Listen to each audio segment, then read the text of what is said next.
how much less yes on you? Yeah, I know. I had to sign to Momo where I went Begin by to. simply listening. Slow down. See just how peaceful today can be. Greetings, children. The plan for this one is random chaos. We're getting it started. If I can get it started, wish us luck. Say hi, Special K. She's on the phone. And boom. Wait, Mom and Dad? How are you, Mom and your Dad? Mm. Yeah. I'm gonna have to have an operation on her wrist. Why? What happened? Yeah, just something done. On the wrist? Yeah, You broke it? It's carpal tunnel. I know, I said you broke it. It's for, it's for cancer. Oh, that's too bad. Yeah.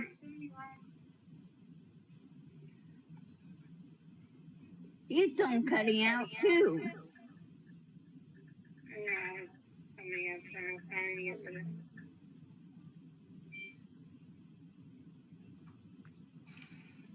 Yeah.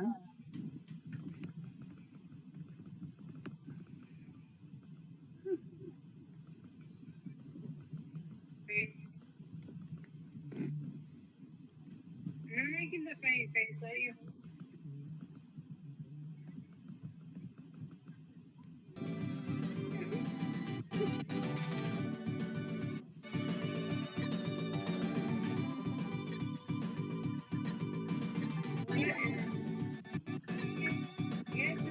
You keep cutting out. Oh, I was fixing the sound.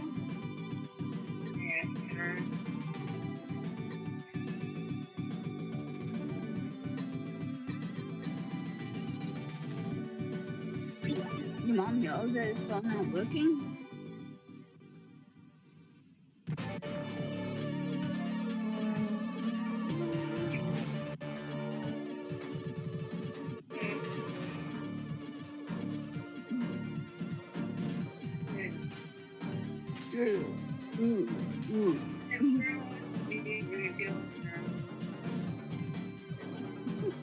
You Kayla, cannot you're get the down here blue longer. one. You're blue.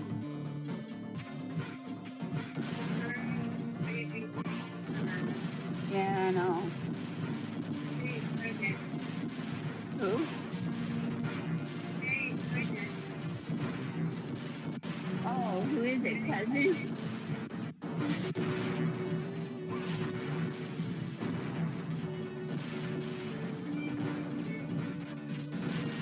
I want you.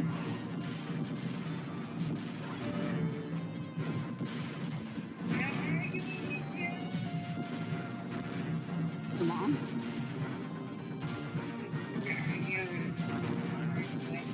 Why? So it'd be nice.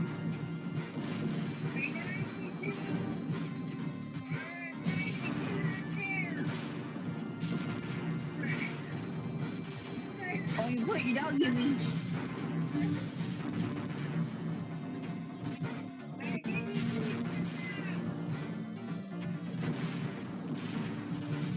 Is that your mom?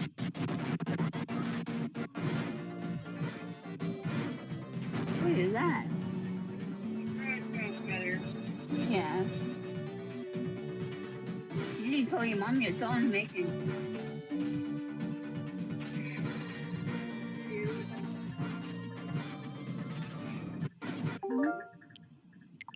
Okay, that's enough of that. Let's see.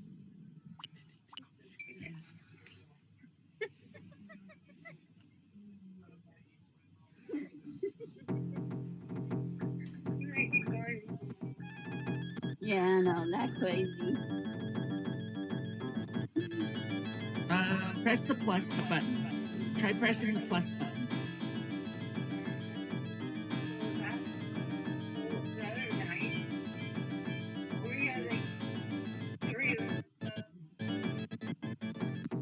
Yeah. Ooh.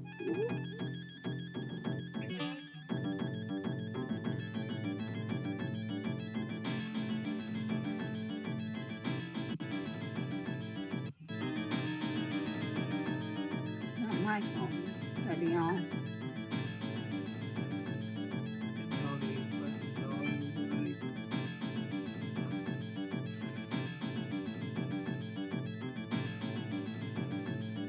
Do you want to be the dwarf or the dude? Or girl.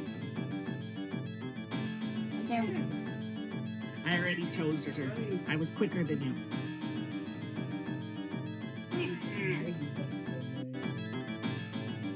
You have to be the dwarf or the dude now. It's just the rules. It won't let me unselect it. I'd have to reset the whole game. It would be a problem. Hello. Okay, so press plus again. Plus. Plus.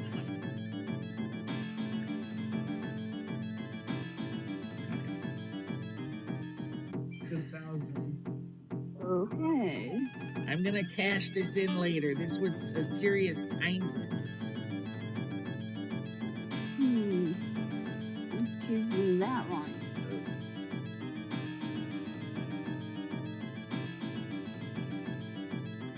Did you ever fix the Joy-Con drift, or are you just gonna go left forever?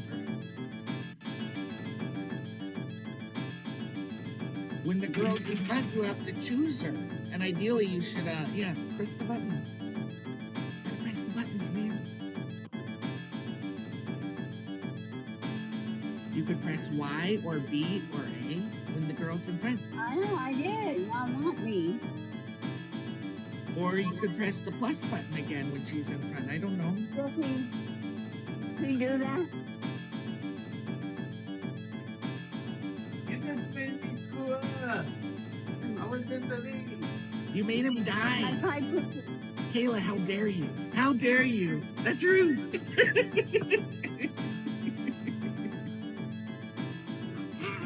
I eat you up.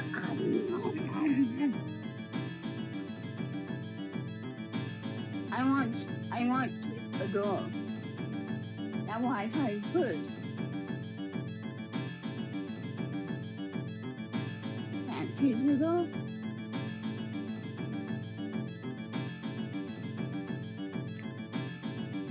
Yeah. It could be Y, it could be... You fixed it? Good for you. Oh, it's just to make it work. There. Okay, now well.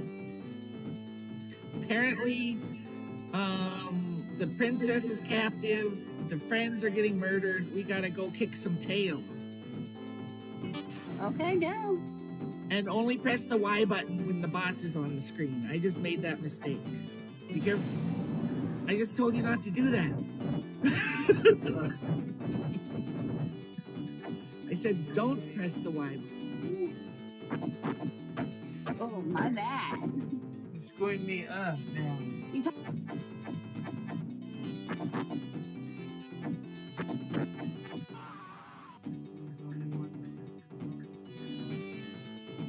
Damn.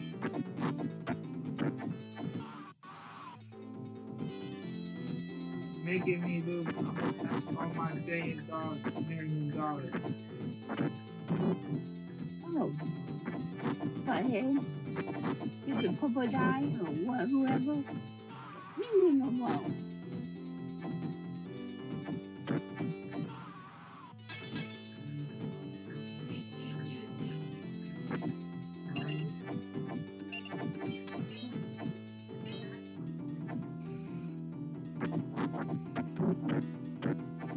Sit on the birdie. Sit on the birdie.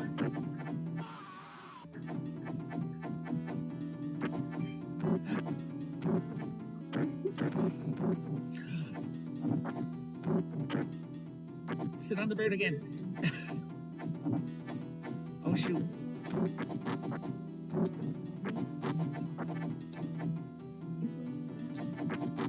Oh, it's Hillary Clinton. Do you know why? It's a nasty woman. Get your head off. Crocodile, they're after me. Oh, that was not a good joke. Oh no. Sorry, Painful man. memories. Painful memories. They're up here, Billy. No! Damn! There's nothing to do up there. You come down here. Okay, no.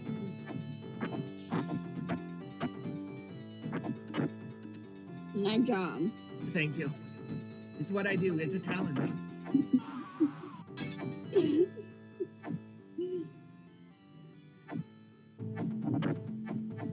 They're on the purple thing.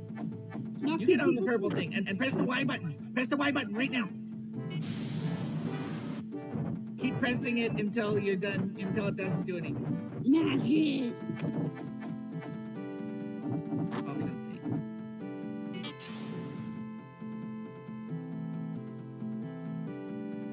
True electric death. Oh no. No. Watch out, they have the running shoulder attack.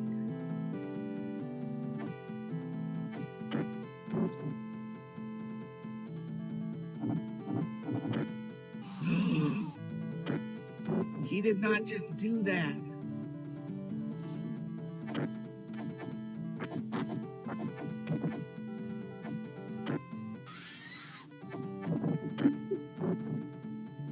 Oh, I liked the scream sound on effect. That was quality.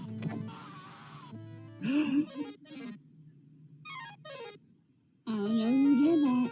Kick his little butt. Don't let him get away. Woo! Okay, that's enough of that one. Oh.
How dare you? How dare you?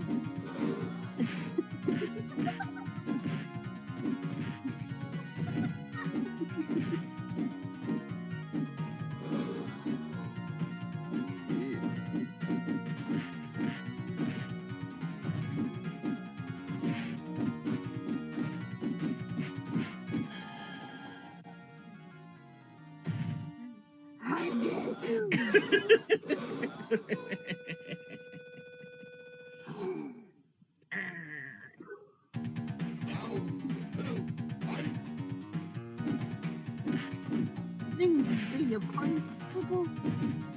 Your booty.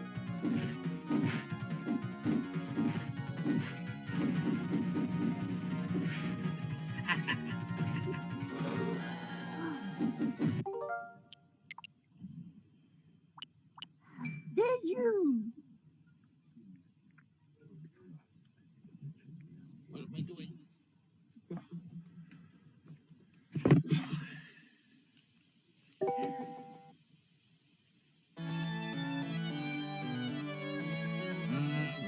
0.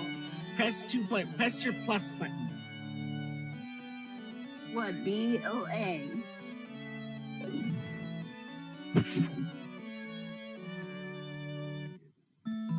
Oh, yeah. Put it on easy, the top one. You chose medium. Okay.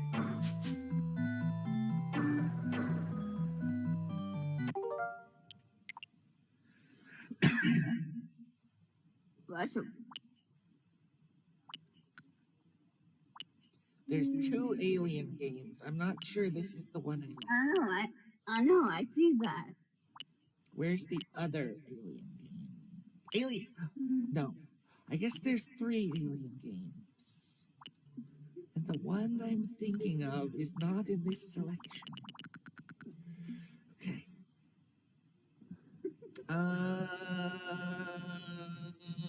Okay. Okay. Meet me at Super Nintendo. So I go like this. I go, how do I get out? How do I escape? I go, quit online session.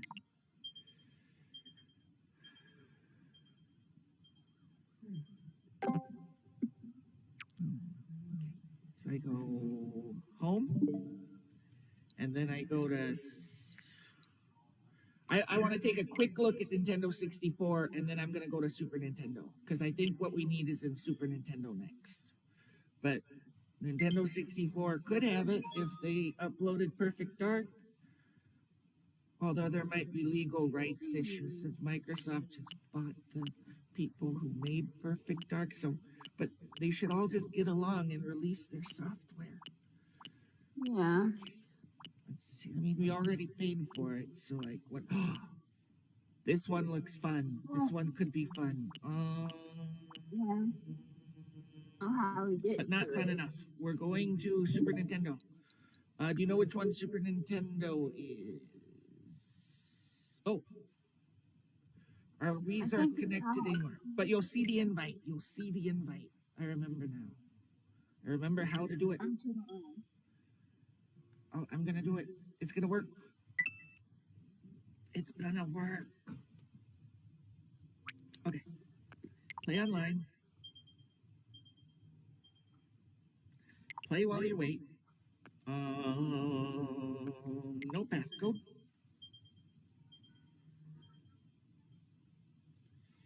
Invite a friend.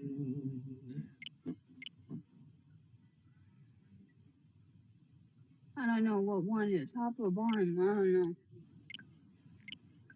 Okay, the invite has been sent. Now look for the invite. Oh, cool.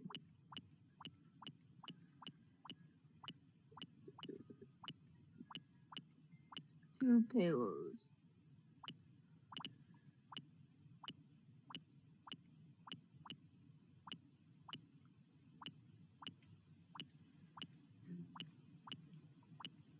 Over here, I think.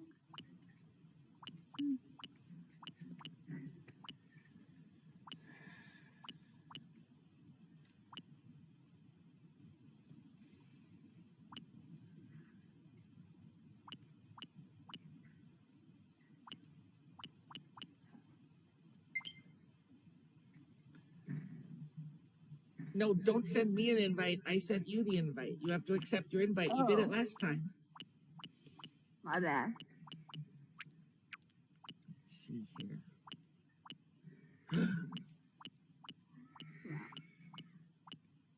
Down here.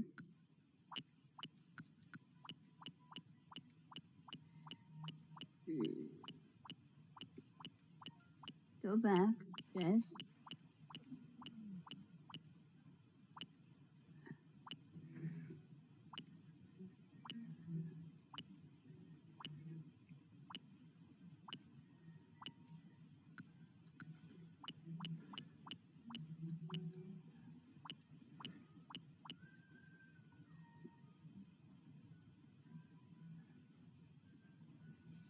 If you press home, your invites are in the top left.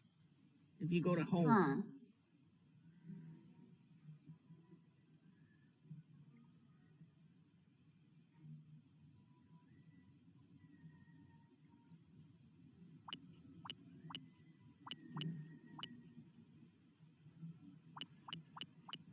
No, not that one. Ooh.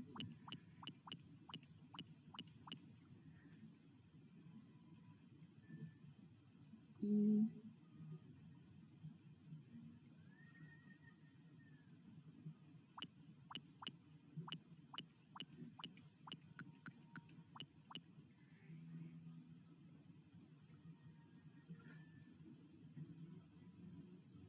You remember that the home button takes you to where you can see all the games, like in squares.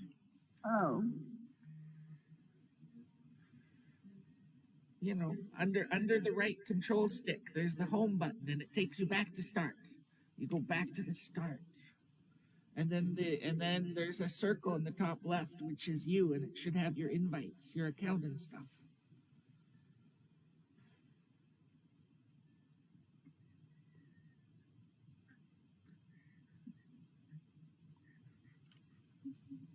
There's a ring song. What's that one?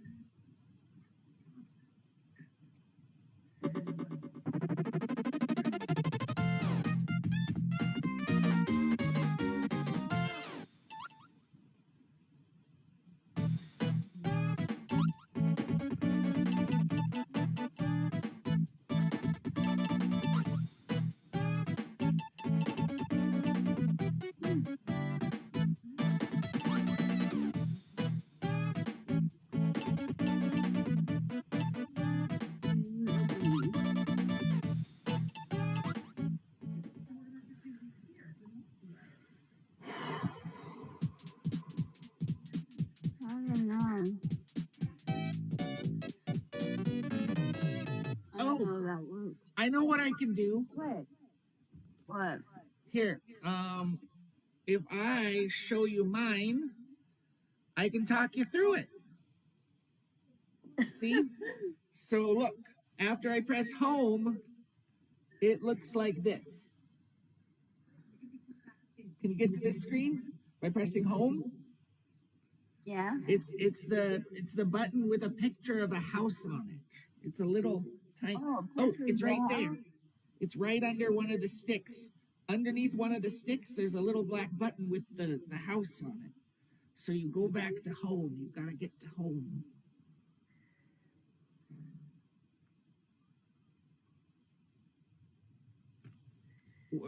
What does can you show me yours? Like, does yours have the home on it? Okay, and then you go all the way to the left. And if you go all the way to the left, in the top left, there's Princess Zelda. Do you see Princess Zelda in the top left with the little blue dot? And there's a little blue dot because I sent an invite. But the invite might be expired or gone away. But you want to go up to the top. Up at the top, you want to go to your account. And that's where the invite will be. I'm going to send it one more time because am I still connected? Is the invite still sent? Okay, it looks like the invite is still sent. Jesse, what I do?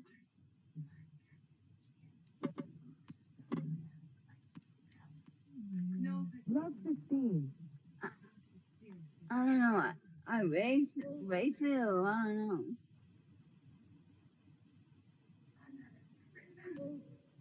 That's 30.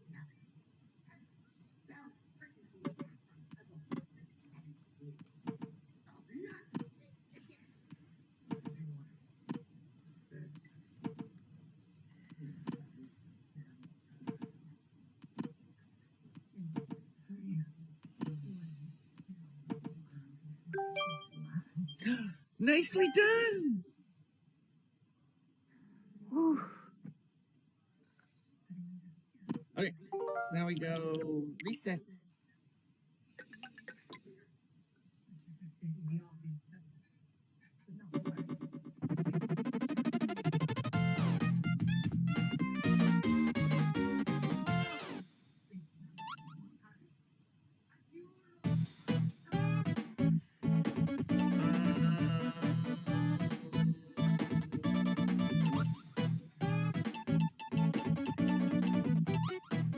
Okay. You want to be Helen, Susan, Julie, Rose. Okay. Helen, Susan, Julie, Rose, Carol, Marina, Christy, Nina, or a boy name. I'm Carol, so you can't be Carol. I'm choosing that one. You're gonna be Mike. See this blinking number 2? That means if you press a button now, your name's gonna be Mike, and then you're gonna look like a dude. And in Golden Axe, you didn't want to look like a dude. So if you don't want to look like a dude, you have to choose one of these red names and come down to them. Helen, Susan, Julie, Rose, Marina, Christy, Kirsty, and Nina. I choose Or Julie. in the case of Major Kira Norris, oh no, that's Nana. It's not Nana, it's Nana. But this is Nina. That's Brian. That's a boy also. If you want a girl person, it has to be the red or orange. Wow, I did. I choose Julie. You say you want to be. Oh, it looks like you already chose it. Oh, I did. Oh, maybe my blinking just isn't working. So you have to press buttons at this point if you already chose, because you're not blinking anymore. So it looks like you're Brian. But you have to press all your buttons. You have to press A, you have to press B, you have to press Y until we're stuck. Okay, there we go. Now would be a good time to press buttons if you want to be a girl. You got her. You chose the same girl name that I picked for the computer when you were setting up. And then I went to the shrine report. No, My God. I accidentally chose one set match, but we can keep playing forever. Okay, so throw the ball up and then swing and try not to miss the ball. It's going to take a couple tries. Oh, wow. That ball is quick, gosh darn it. No. Serving is tough. Aha. Okay, so I got a point. Shoot. This is going to be a close game, I can tell. Aha! I figured out the Y button is swing. So if you can get your girl close enough to the ball and start mashing swing, it's a good strategy. Okay. Okay. Now is the real test. That was the easy part. Just getting balls shot at you. Now you're gonna have to throw the ball up with Y and then swing with Y. And just do it a bunch of times. You'll get the hang of it. Right. So that's one. You have to do it one more time. You got it on your second try. I wasn't ready. Okay. Okay.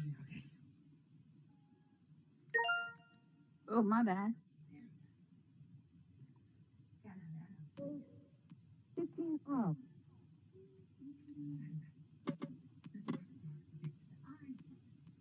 15:30.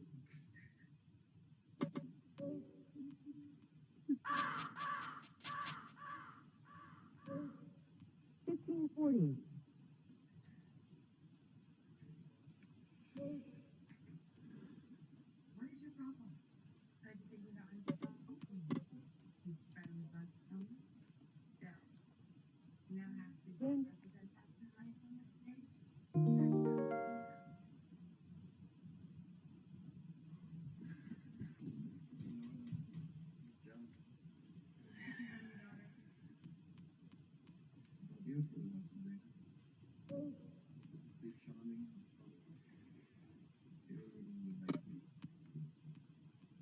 15 love.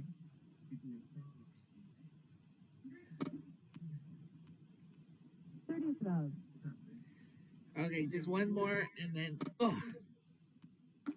40 love. In the water. oh cool, it goes into the pond.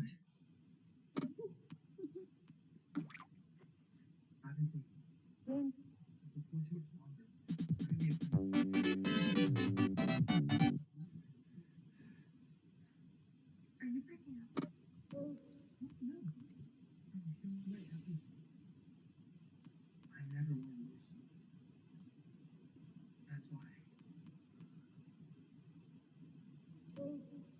Love 15.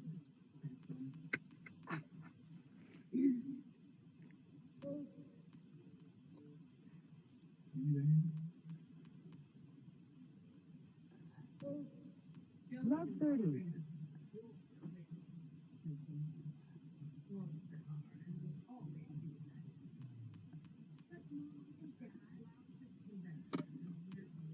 Nice shot. 1530. You scared away the crows.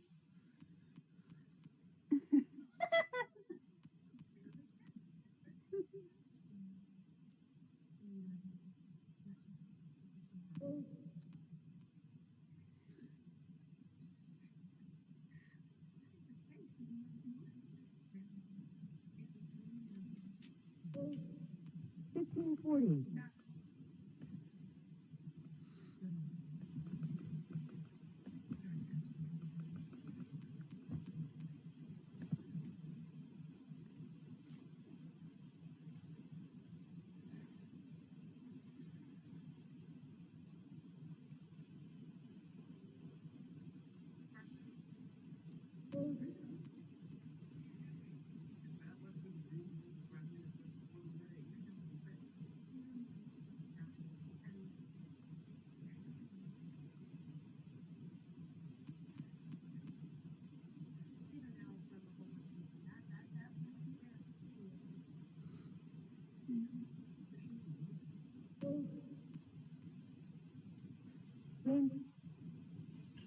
Do you remember how to go to game selection?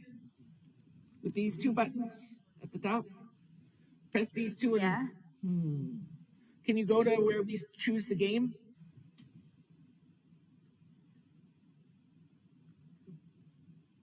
Oh, it's gonna make you player 1, 2. Jesse might have to help with this part. We have to regain my control of the game, or it's not gonna go smoothly. So I have to ask the thing. In Nintendo Switch during online play, what input on controllers switches which person is in control of the Super Nintendo?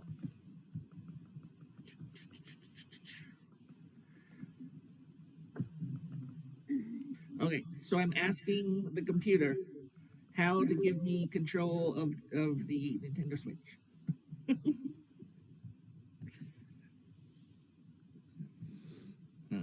That way I can switch games and Hello Kitty is in control. I thought you were already in control.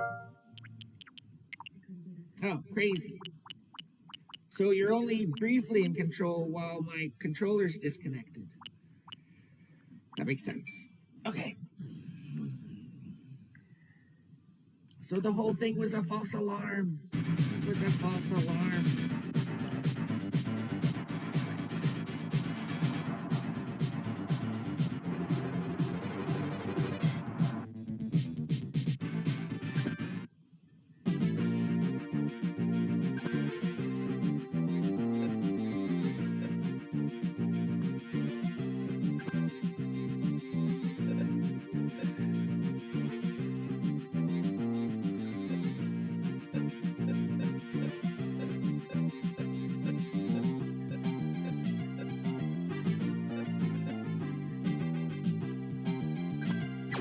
Shoot.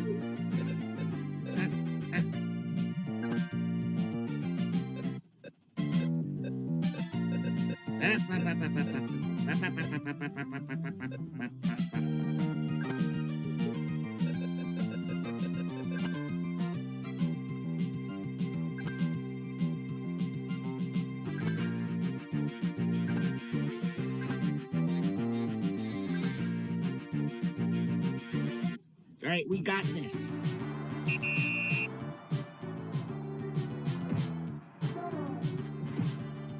That pun. Okay. Oh, shoot. Right. Here it comes. There you go. Shoot. Wrong button. Maya.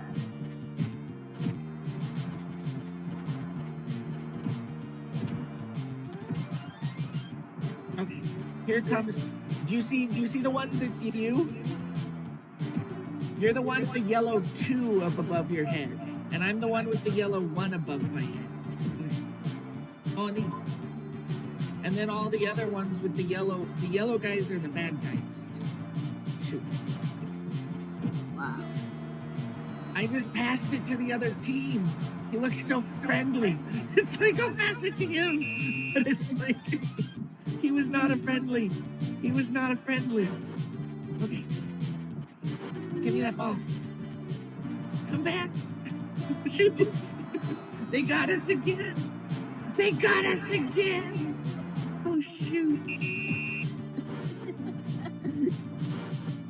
Okay, here comes the ball. No. They keep taking ball.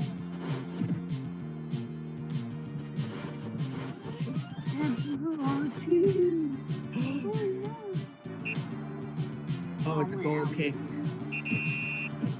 Shoot. Shoot.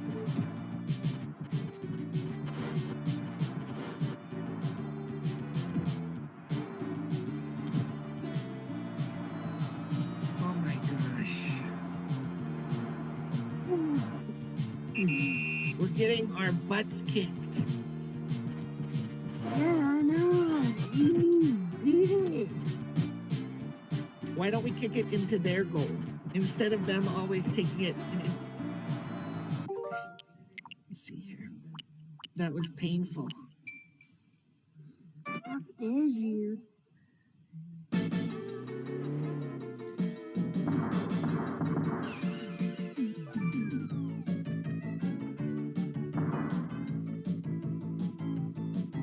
That you put.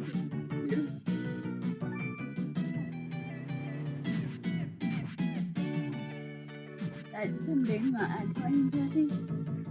How he did the button.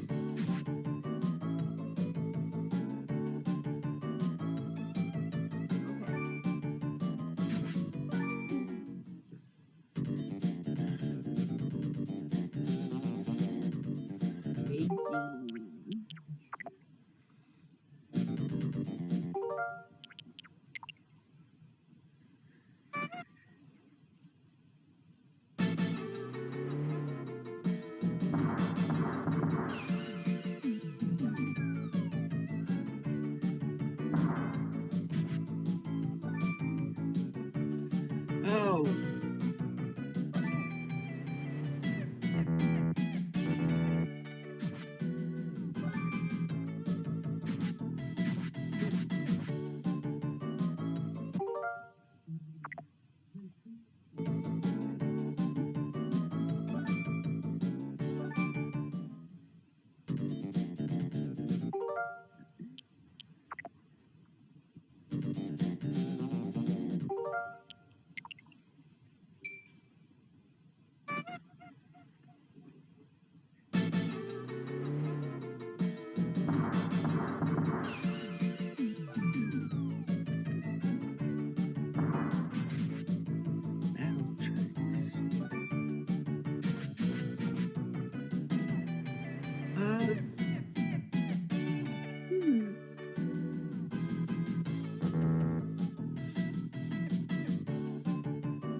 I don't know how to do.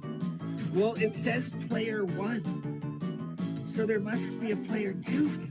Are you pressing start and stuff? How are we figuring out how to make it multiplayer? I don't know.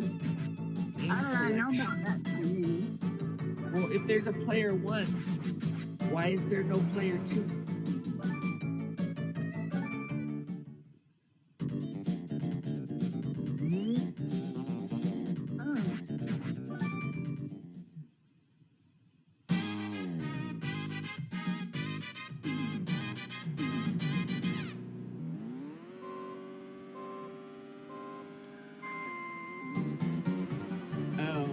It's in a small screen.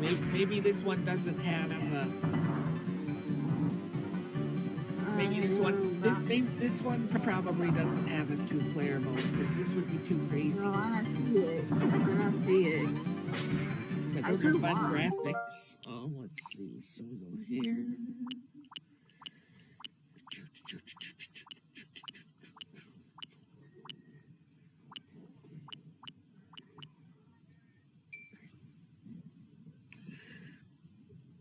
Presented by Data East.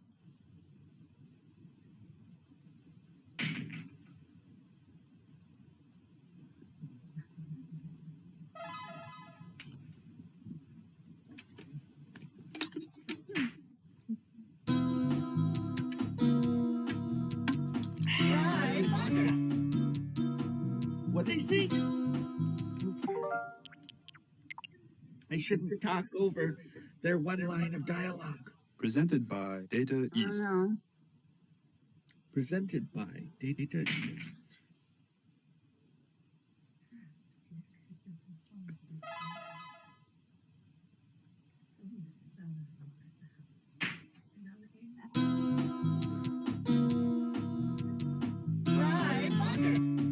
Side pocket. Okay.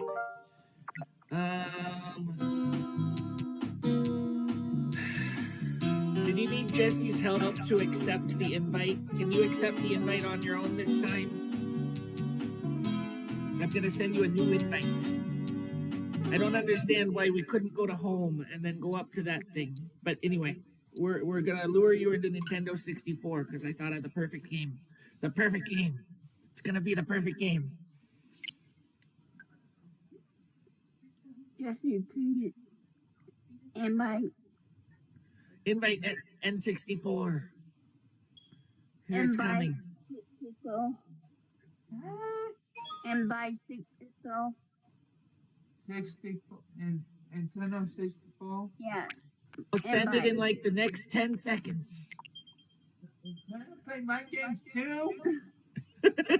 You made him die. You distracted him. He was gonna win, and then you made him die. You send me invite.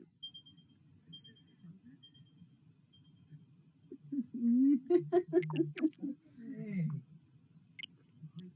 Okay, I sent the thing. Oh, okay, he did.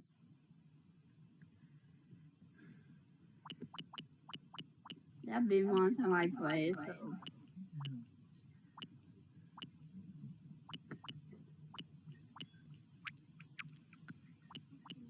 Okay, this is gonna be fun.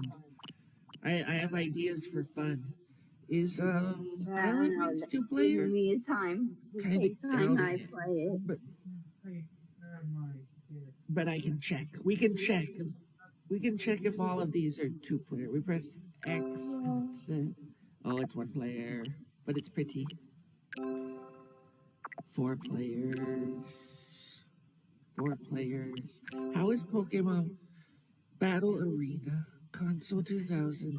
All 151 can join 9 different minigames. Go home. What? Okay, we did. In the message. It's not done.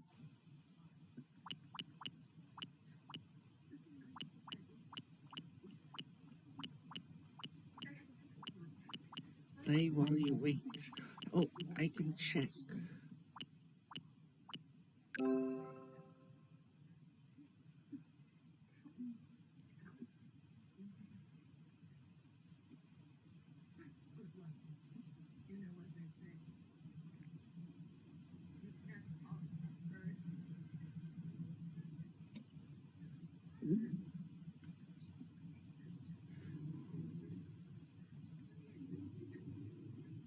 I don't understand this game.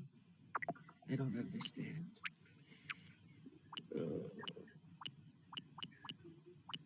I know, it took an ever.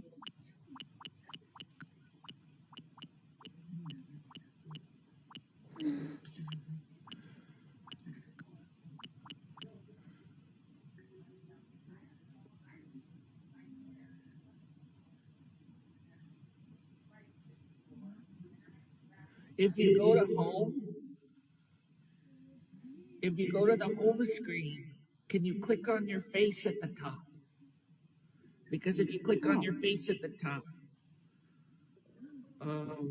that's where the invites are. They're in there. And they should be highlighted since you have a new invite. If you click on your face. What character is your face at the top of the Switch?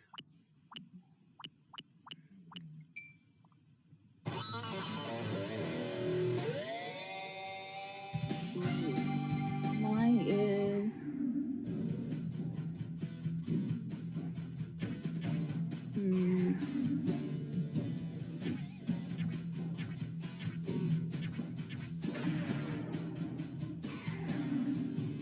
I think that me.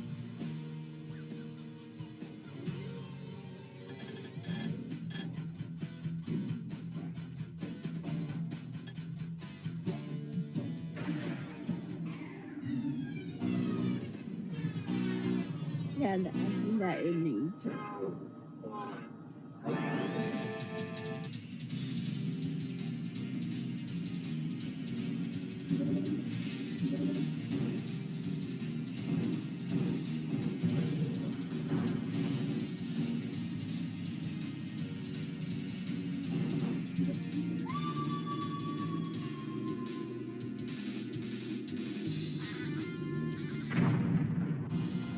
After you click on your face, could I see your screen so we can see if you have any invites? Like the N64 invite. I have an idea for games to play on the N64, but not this one. This one is crazy. Okay, yeah, you haven't clicked on your face yet, so you just move up to the top and click on your account so you can get the invite.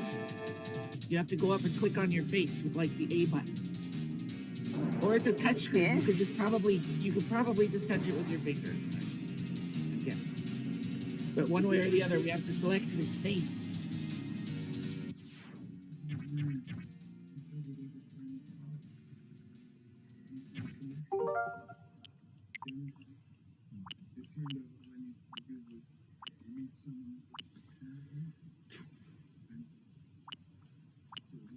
Two pills.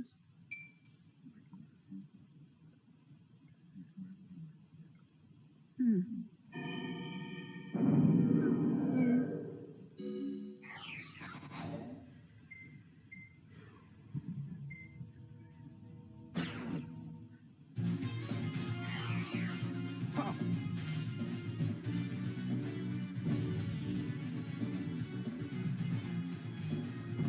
Nope. Yeah, bonus.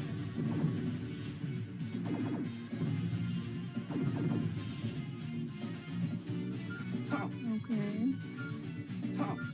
Top. Top. Top. Top.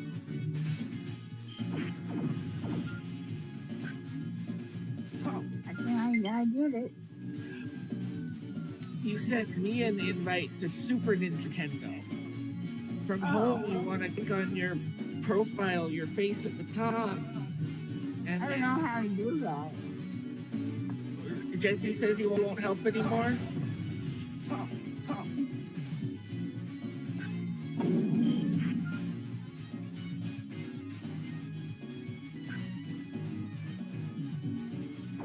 Top, top, top, top.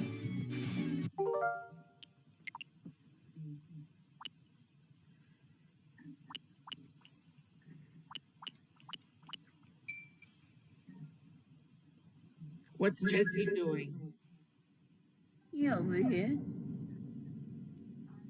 So he's not gonna help?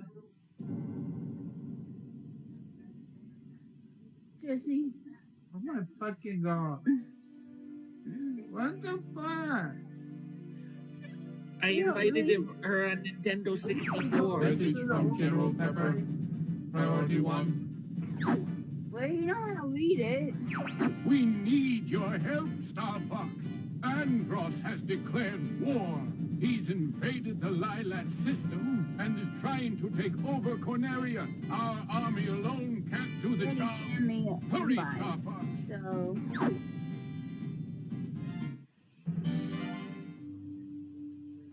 I don't know what thing. Corneria. Fourth planet No, of the Lilac system. The evil Kayla. Andros turned this once thriving system. You're not trying to into a send me an wasteland invite. of You're near trying to extinction. answer an invite on the General home Pepper screen. of the Cornerian Tell him Army you're was answering an successful invite. in exiling this He just sent me an maniacal invite. scientist to the barren That's hills not going to of help. Venom. We want to answer an 5 years invite. later, Tell him we. General Pepper noticed Can you strange hear me? Am I activity stuck in your coming from Venom. earphones? James McLeod, Sigma Dangar, and Peppy Hare of the Goose Starfox Grandma. team were Why sent don't to you just tell investigate. him that Upon sending their a Super arrival, Nintendo Sigma invite won't betrayed help? the team, We and need James to and answer an Peppy were invite. captured We're by in the Andros. wrong game system. Peppy barely escaped Venom and returned home to tell James' son, Fox, about his father's fate. A few years had passed. Andros has Kayla, again I invaded the sent an Lilat system. invite. General don't Pepper need an has invite turned to sent a to new me. Star I Fox think he's team, confused headed by because you won't Fox tell him what I'm McCloud saying. to save Corneria and free the Lilat system once again. We're having a communicational breakdown. Super Nintendo. No. I sent you an invite. It's in showed their up. profile. You're the You just only hope accept for our the world. invite to get I'll do my to best. get where I am. Andros won't have his way with me.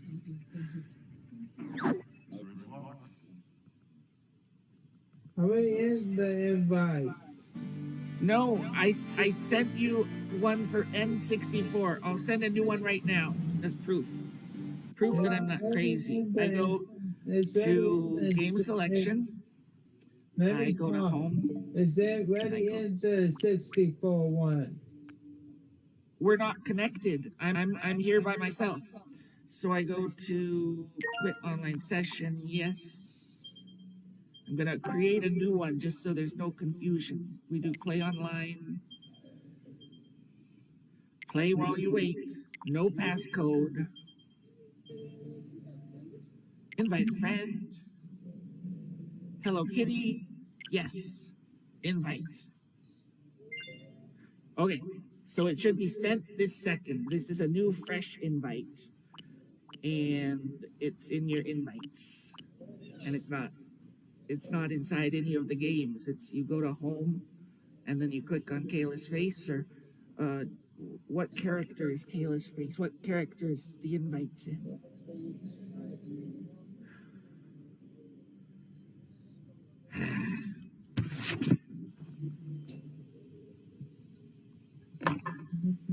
That down on me. Oh, not done. Oh, that's the issue. Oh, that one. Taking ever.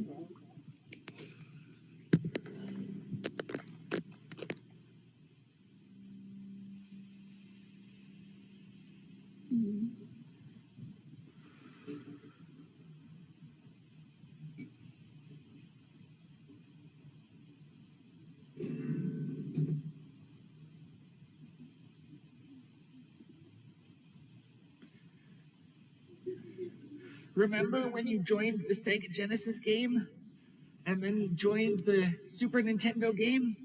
It's the same process.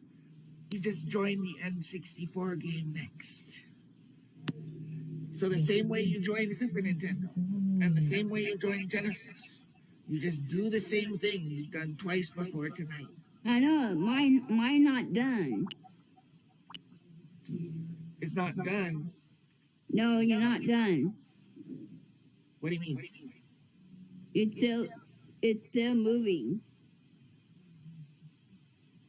The game? Yeah. That's okay. When you join my game, it'll close the other game. You just have to accept the invite. It still not work that way. Well, you can close any game running by going over it in the home menu and pressing the X button. That will close any running program if that's the concern. You just need to accept the invite. And you can do that from the home menu by clicking on the face in the top left that has the little blue dot on it because you have a notification, because you have an invite I just sent.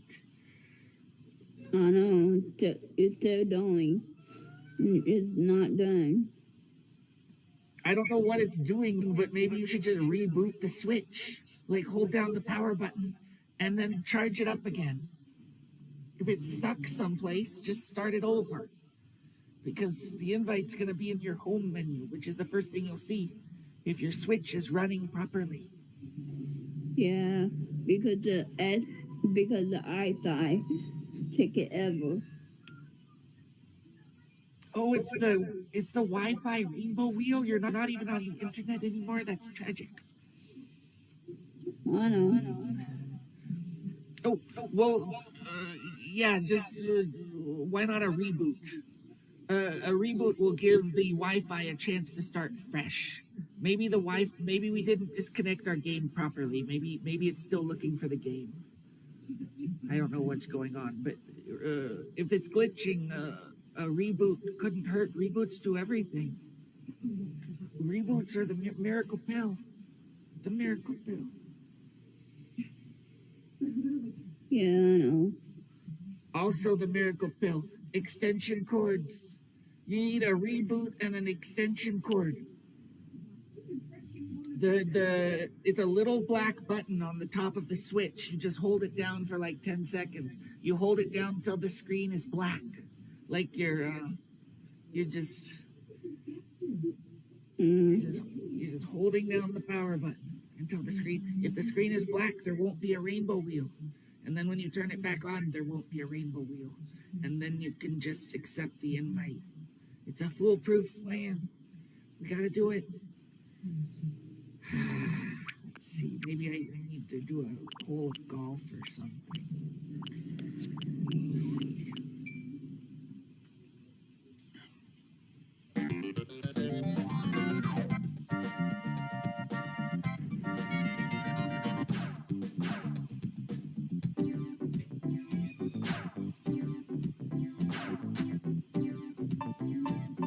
Oh, yeah. Oh, yeah. Oh, yeah.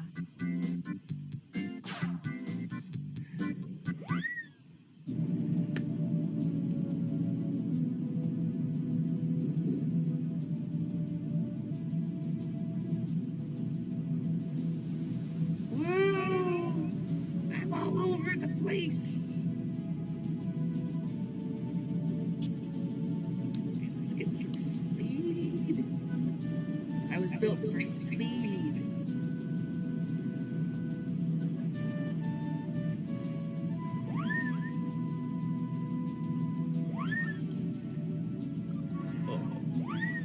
I don't even need that one. But, Wow. right. Oh, it probably doesn't want me to wipe out. Oh.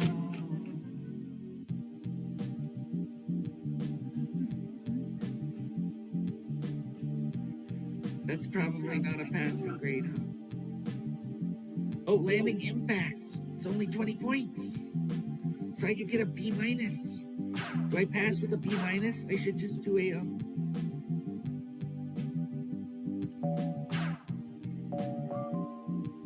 Oh, I qualified? Oh crap, then I didn't need to do this. Did you try holding down the power button until the screen turns black? Did that work, or did you not try? Yeah, it did not work. Shoot. I already tried, so I can't do that way.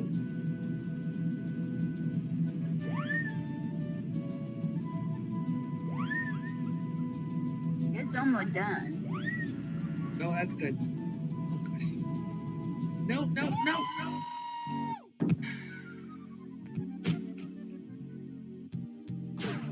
What is it playing? Pilot wings. Oh, that was that noise is.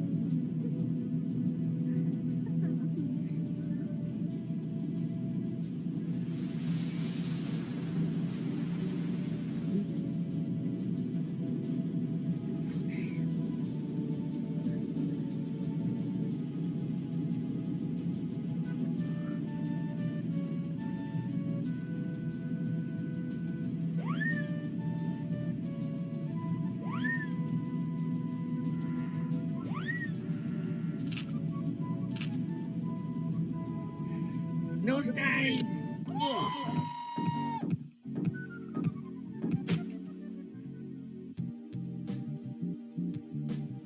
Landing accuracy, I hit the target.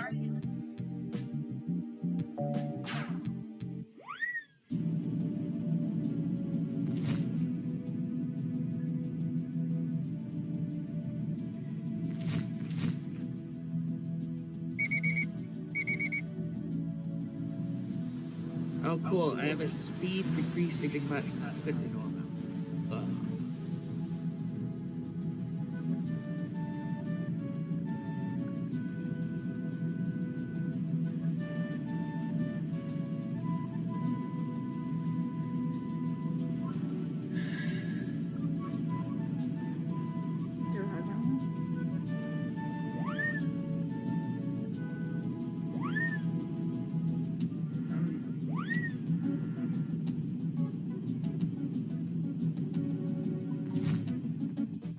Okay.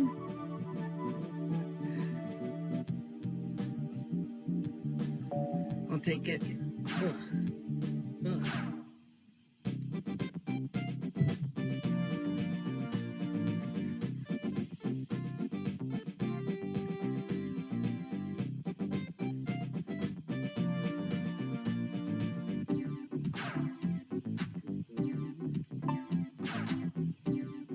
Oh yeah. Oh yeah.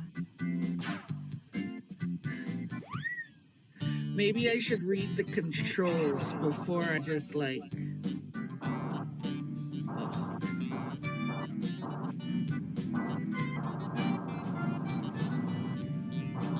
Was I supposed to do that red one too?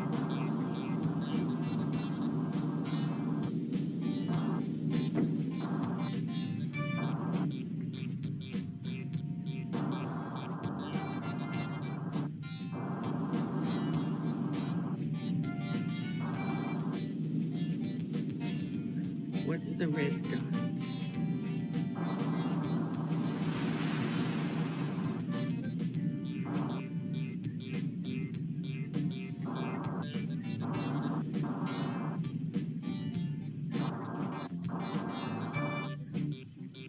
Lunar lander.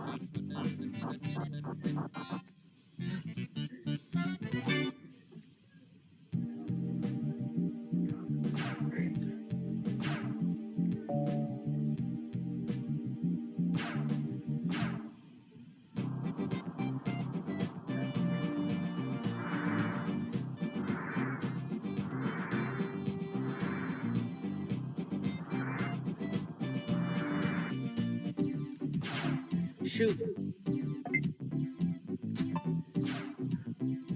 Oh yeah. All right. Oh, she's nice too.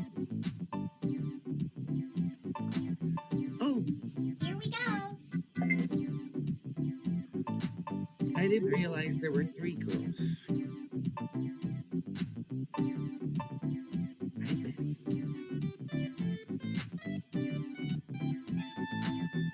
All right. How do you control? Increase throttle. Fire these missiles.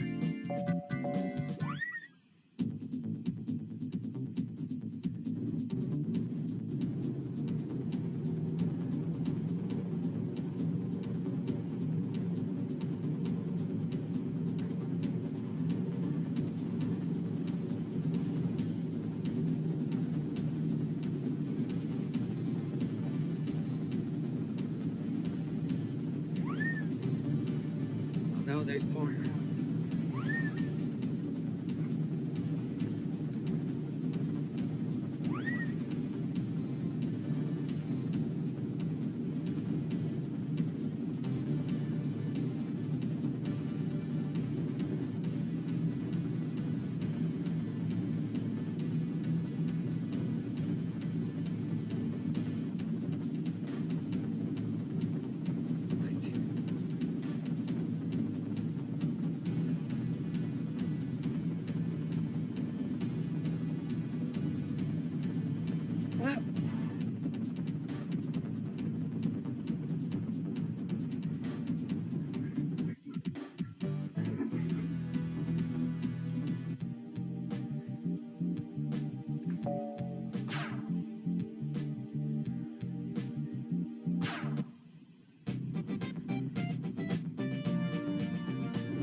crazy turn.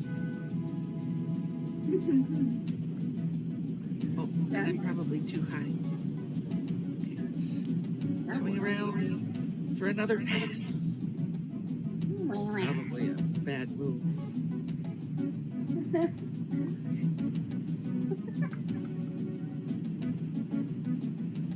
It was deliberate. It was deliberate.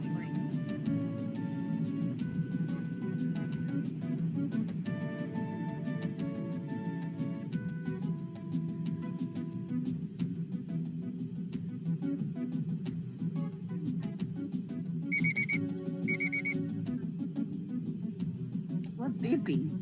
I was stalling my hang glider. Oh. Yeah, like somebody's calling in. What does it want me to fly through? What's the green thing? What's the green thing?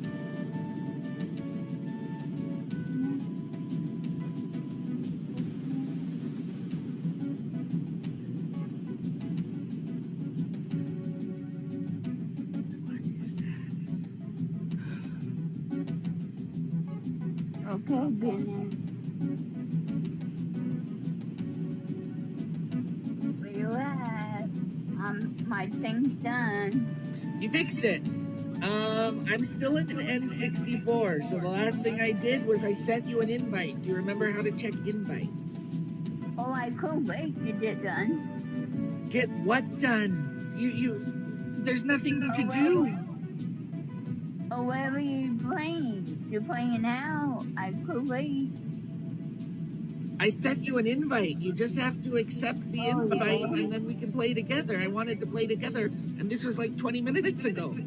You're having trouble accepting invites right now, even though you did it for Nintendo 64 and you did it for Genesis. Yeah. I don't understand.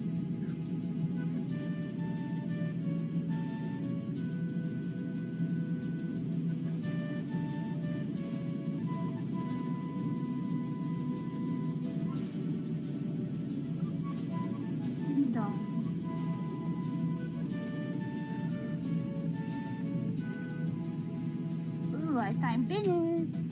You found it? Yep, I find him. Yay. That's progress. Yes. Where the heck? The game is on. Yeah. Yeah. Schwa. Pretty. Okay, let me really quick see if I can land this thing. Or maybe I'll just crash it. Schwa. I don't remember how to do that, so you have to tell me how you do it.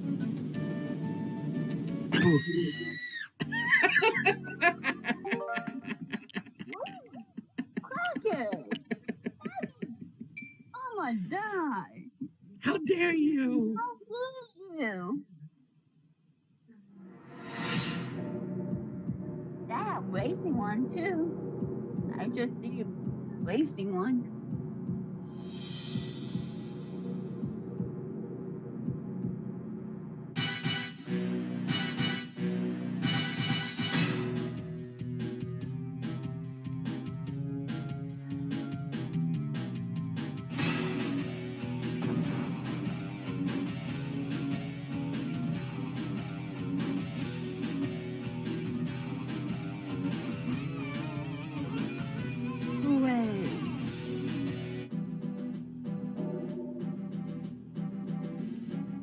I don't know how to play that kind of game, so you have to help me.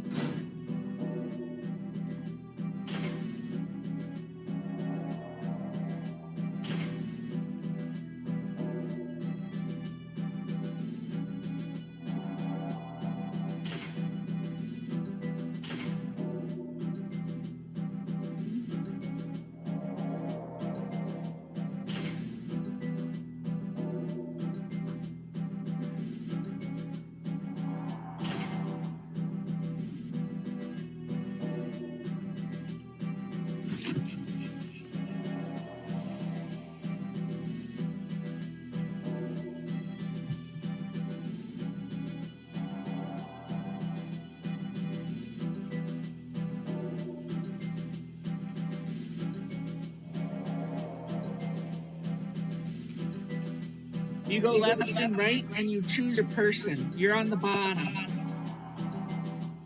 Oh no, So I see it. You could be Bond, you could be Natalia, you could be Trevelyan, you could be Xenia. Okay. And where when you am I? choose one, I think you press the A button. Okay, I did.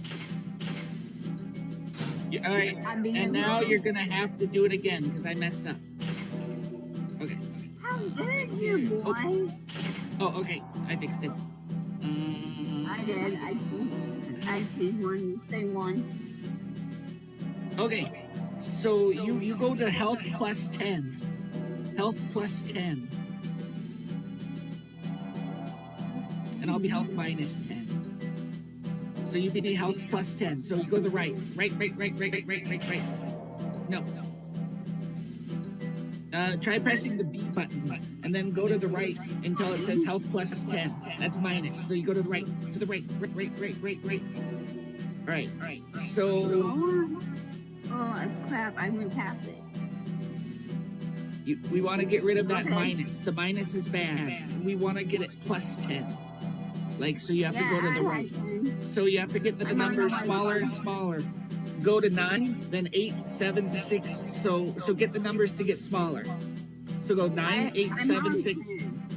You're on negative 10. You're below 0. So you want to be 10. You want to be above 0. You don't want to be below 0. So make the numbers smaller. 9, 8, 7, 6, 5, 4. So you go to the right. But you might have to press the B button first because you might be locked in. Hey, that's closer. How did you do that? How did you skip just the 4 like that? Okay, go to...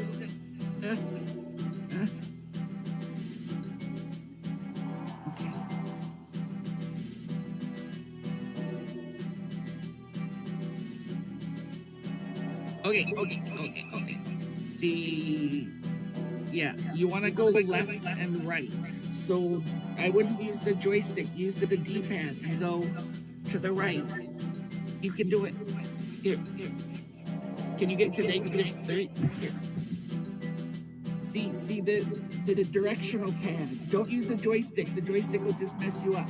Use the D-pad and go to the right until it goes to, look, if you press the right button, it goes from 4 to 3. And if you press it again, it goes from 3 to 2. And it just keeps going until 0, and then you go to 10. You want to be at 10. That's right. Keep going. Perfect. Yes. That way. More. And press A. A. Okay.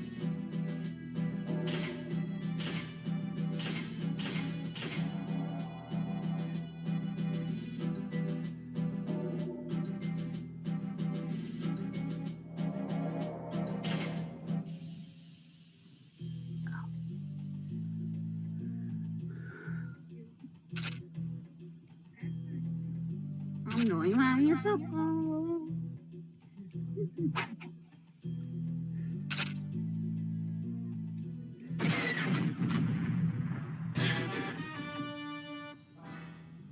I had an unfortunate accident. Oh.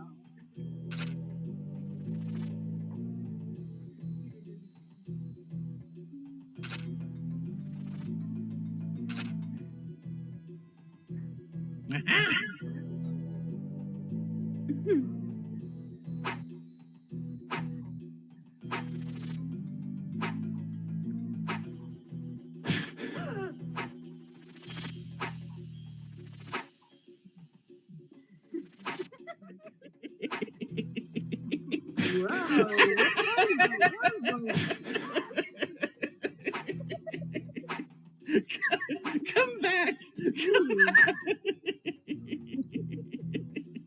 Where are you going?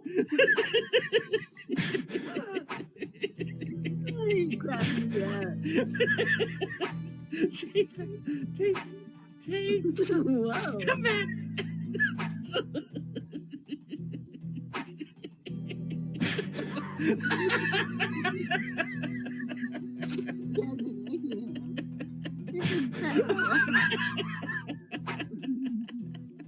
You cannot escape me. What? Oh my gosh. Oh, get the rocket launcher. Where's my bullet? Oh, to shoot, it's this button. With the triggers, it's on the left side. The big trigger. Oh.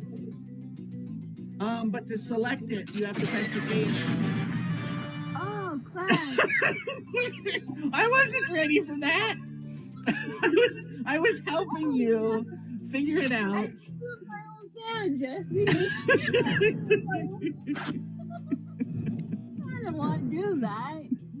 Oh my Never point that at anything unless you're prepared for the consequences. There's dangerous consequences. Okay. I just do my own self.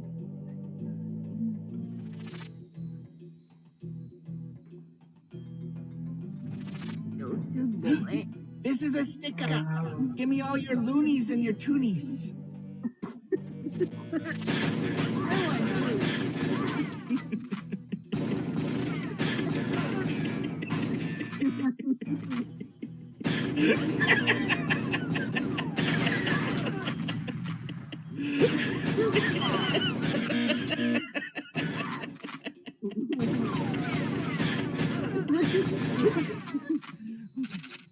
That was fun. Okay. Yeah.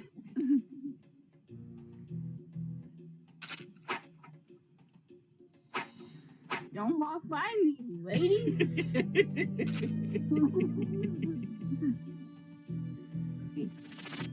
You cannot escape. Come back. Where are you hiding? Oh, there you are. Lady, I'm bound to you in the head. Stop. Well, you have to use the trigger. The trigger.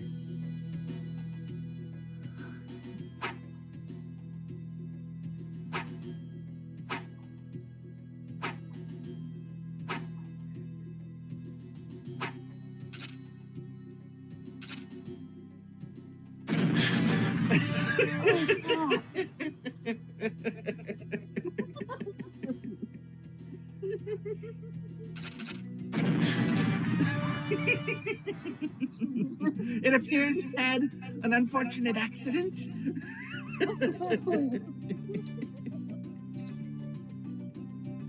What? Oh, I'm in the game. I see. Oh, that's funny. Okay, that's enough of that, I guess. Game selection.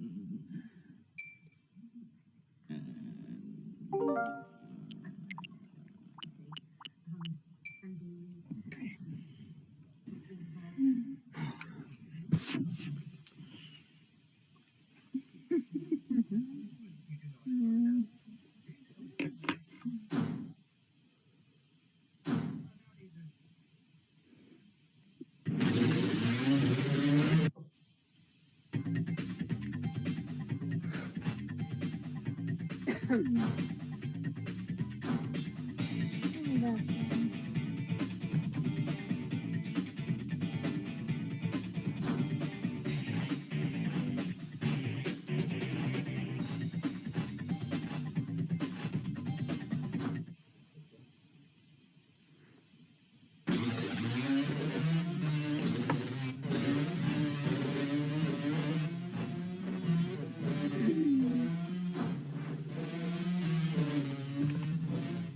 Sarah, the sugar ill. Oh, wow. I'm Vicky the vixen.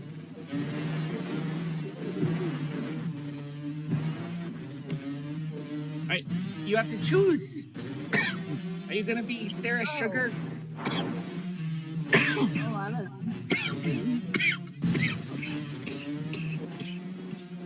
You okay?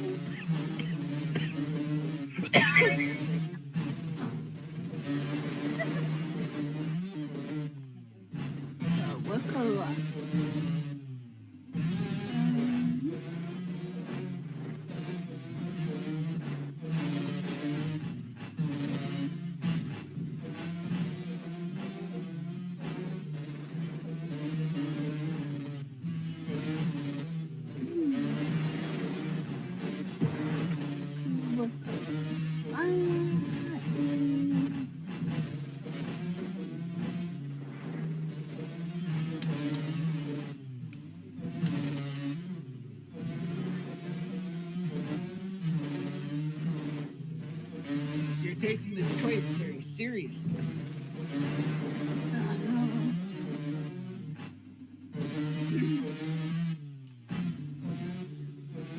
Purple. I change my color. Okay.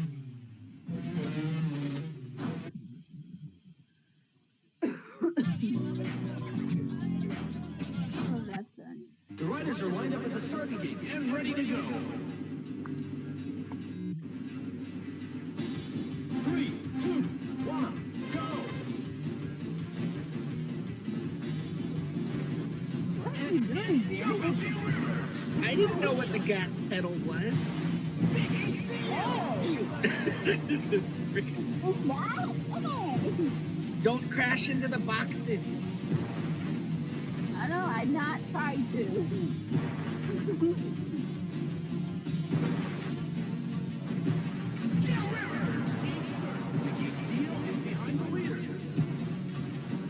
Crazy. There must be a button to like lead. I don't stay off the grass. It's not that.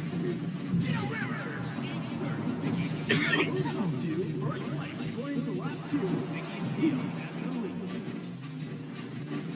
Not me yet. Jim Rivers.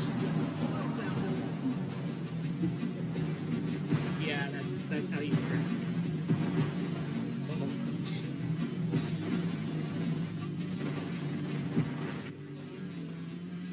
B, back up. Are you still in first place? No, I'm in first. I didn't even see you ask you. Mickey's Field. Coming back to you. Jim Rivers is behind the leader. I'm just taking my time. But I didn't see you. You must have been like off the course when I zoomed by. No, I'm not passing. Going on your circle.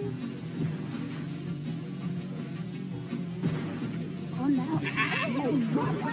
You thought you could get away. Be back up.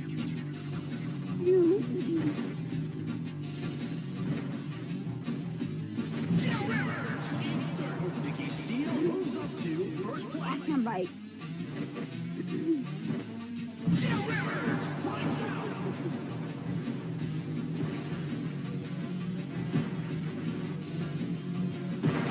Okay, this is fine.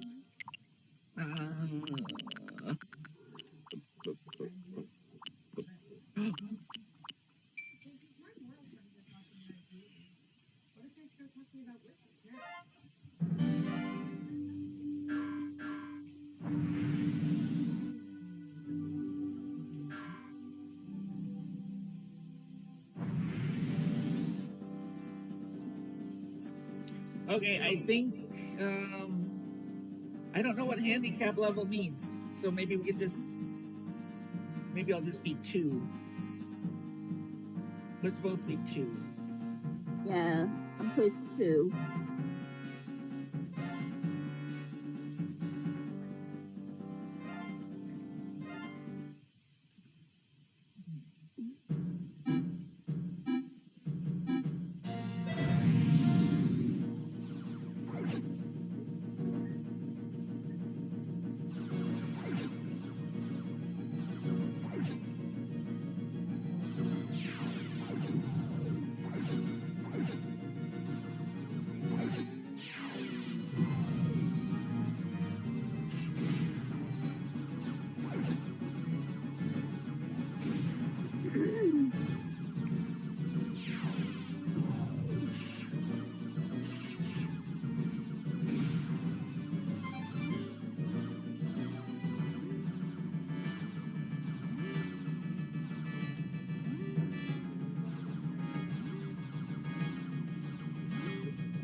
Oh, You cannot escape.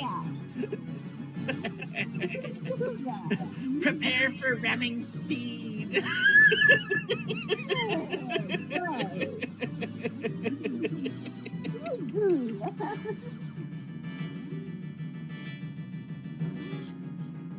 Where'd he go? Come back. Shoot. You're not doing it again. I'm going high.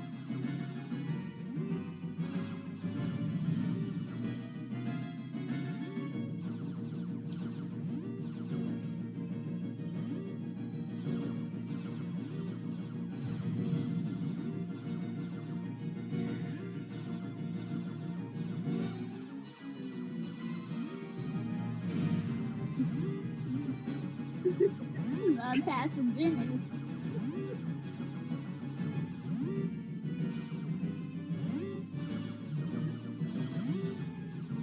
Look at that cuckoo head. Look at that crazy cuckoo.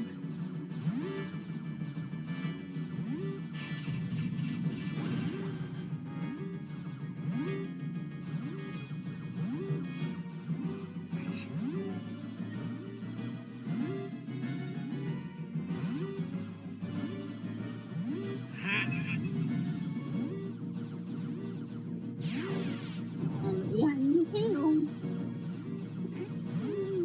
Birds are moving. Yes,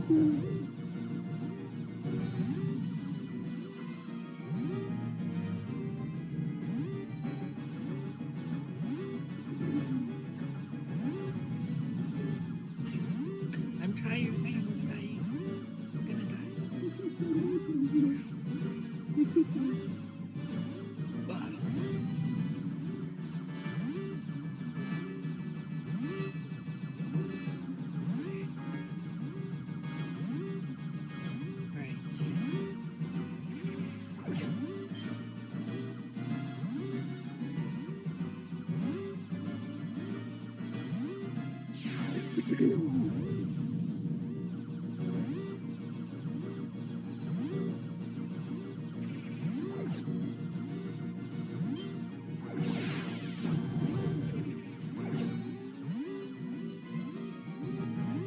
Are you ready? Say goodbye. Say goodbye to your ship. Goodbye, ship. oh hush. Goodbye, ship. It was a good boat. It served you well during its time. It was time to bid adieu.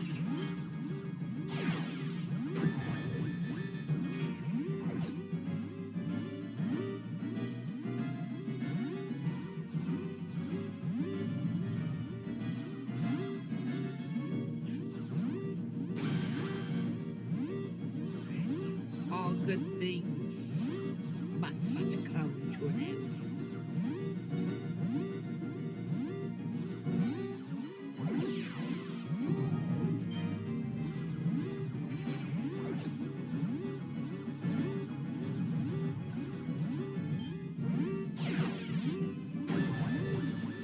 Hey, who's doing that? What? Who's doing my head? It's rude. You're being rude. Hey! Hey! Butthead. Make me die! How dare you! Is it a game selection?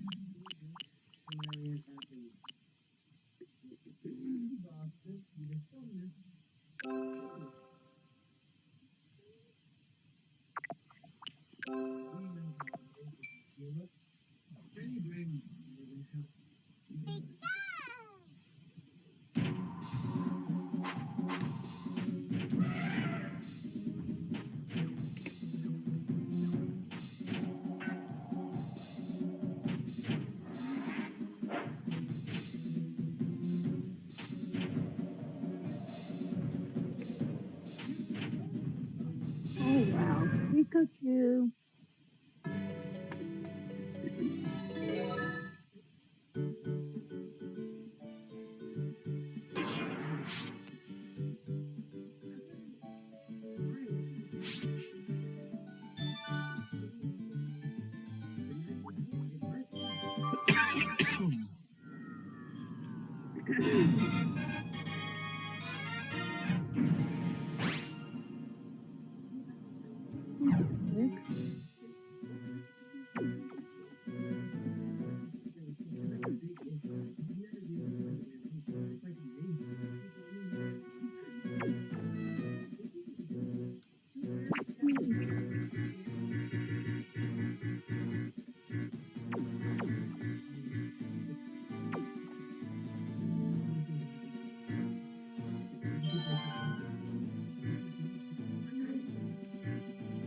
Okay, so you want to fill up the balls.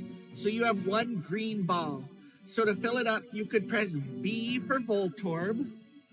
You could press A for Vulpix. And then the other ones are the C stick. So you know you have two joysticks? The joystick, one of the joysticks, the one on the right, is left is Scubble, up is Squirtle, down is Larvitar, and right is Oddish. Oh, wow. You need more green balls. So try the right stick. Squirtle. Press up on the right stick a bunch of times. Up, up, up. Get all your Squirtles.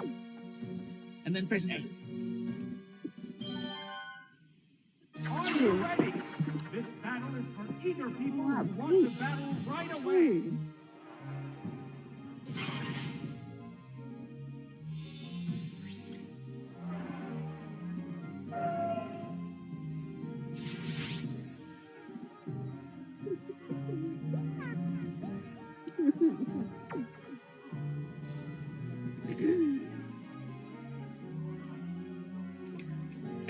So you have to press A for battle. Okay. They're eyeing each other warily.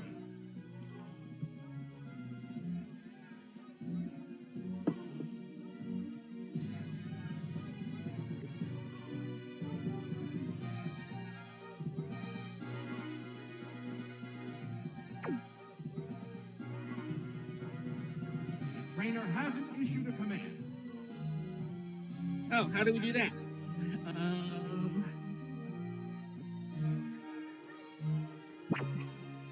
Oh, so you do A for battle, and then you check. Okay, so you hold down the right bumper for check, and then you can do Thunderbolt, Growl, Mud Slap, or Quick Attack. Growl.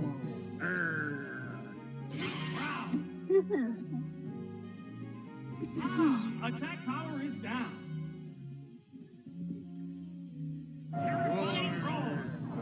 It turned tail and ran. Oh, it's Teddy What? Ursa. You scared away my Pikachu, and now I have a teddy bear named Teddy Ursa? I didn't do that.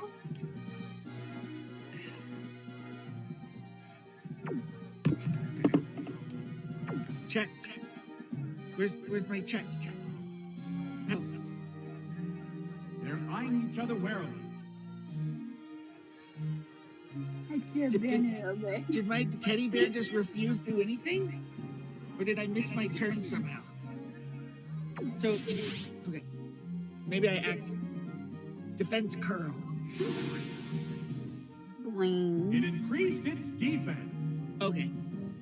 That's what I wanted to do anyway, so. There's the attack. Disengage from battle. A replacement Yeah, Pokemon will yeah, step up. How will Pikachu, this come back. Pokemon battle in place of its jettison teammate? A hot battle is unfolding.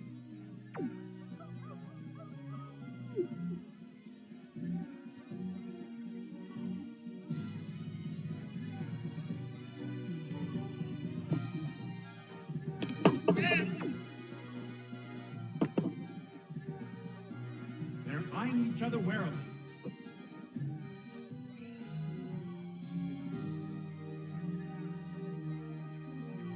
No more Mr. Nice Pikachu, by the way. Oh, wow.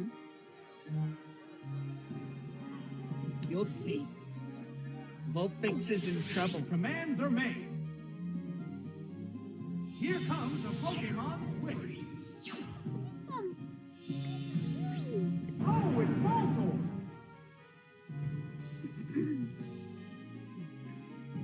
What'll it do? A light pack. How will this Pokemon switch affect the flow of battle? They prepare for battle.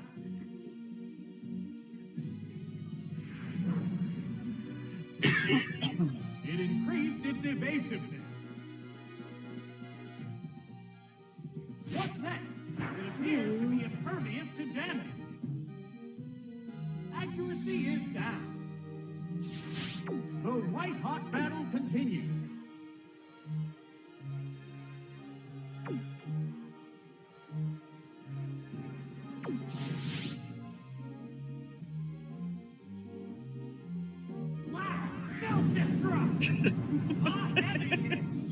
Whoa. Oh, and down it goes. Oh my, it's a double knockout. Oh my, this is one wild situation.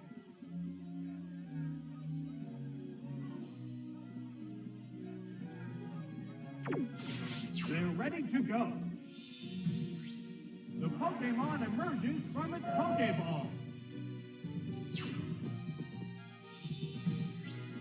The Pokeball opens to reveal its Pokemon. It's a fierce battle.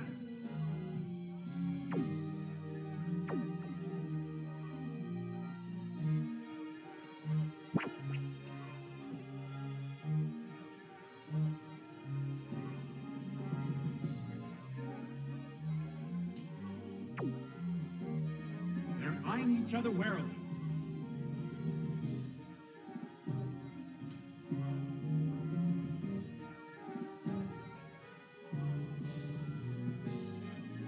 You have to A for battle, B for Pokemon, or S for run.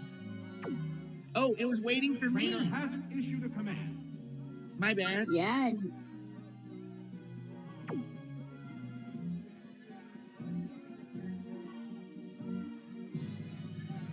But now it's waiting for you. You have to battle with A, and then you hold the right bumper and do your check with right bumper. the matter, Hold it Trainer? down. Okay. Fire. There's the shot. Great hit. Ooh, a lead. There, defense that went down. They're both hanging tough. Battle.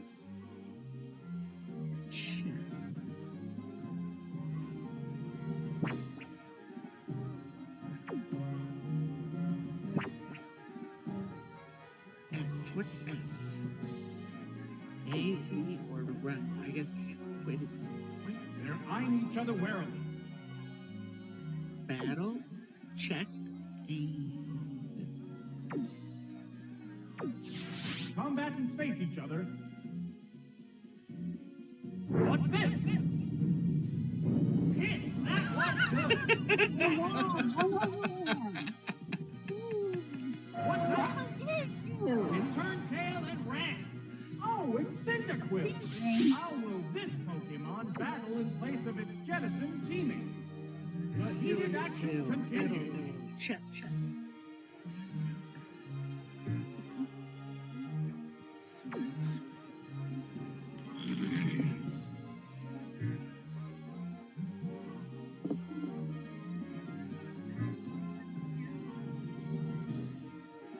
They're eyeing each other warily.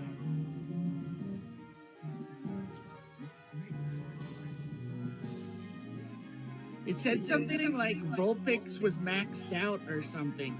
Is that Pokemon low on magical power or something? I don't know. The trainer has Is it not letting you do? Because you could do cancel and then you could do Pokemon. I think you do cancel. Yeah, you could switch to a different Pokemon and see if that works. You You might have to switch to a different Pokemon if you're out of magic with that one. I'm just guessing. What's the matter, trainer?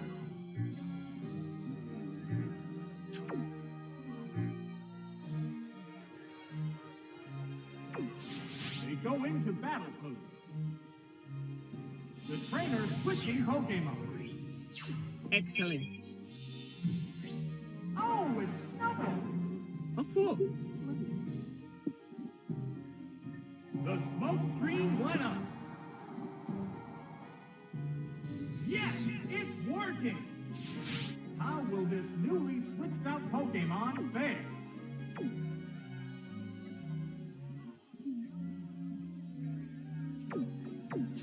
Okay.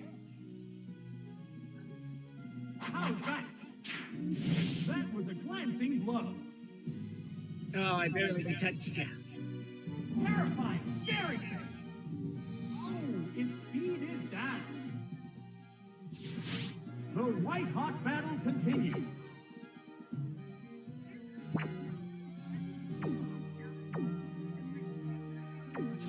The commands are made.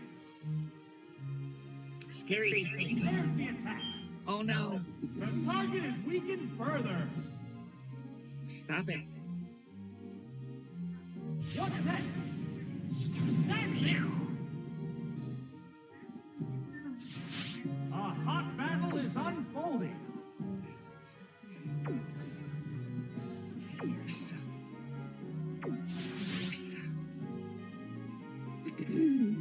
Here comes the Pokemon switch. The Pokeball opens to reveal its Pokemon. What'll it do? The move didn't quite work. How will this Pokemon switch affect the flow of battle?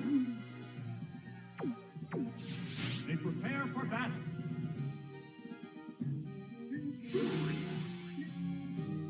Ah! It raised its defense. What's this? Wow! That changed. It's a fierce battle.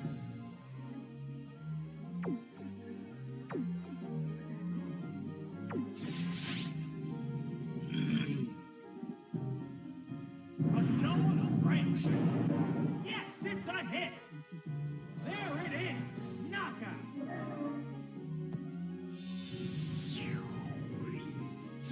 Just one Pokemon remains.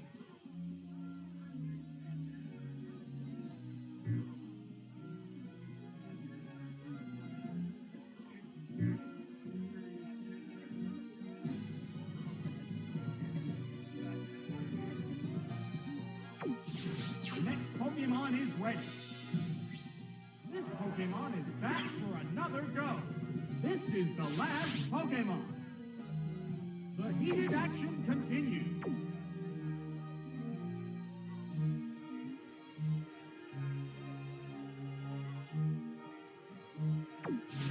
Both get ready to go. The Pokemon is returning to its Pokeball. The Pokemon emerges from its Pokeball. What now? It's not very effective. What impact will this Pokemon switch have on the battle?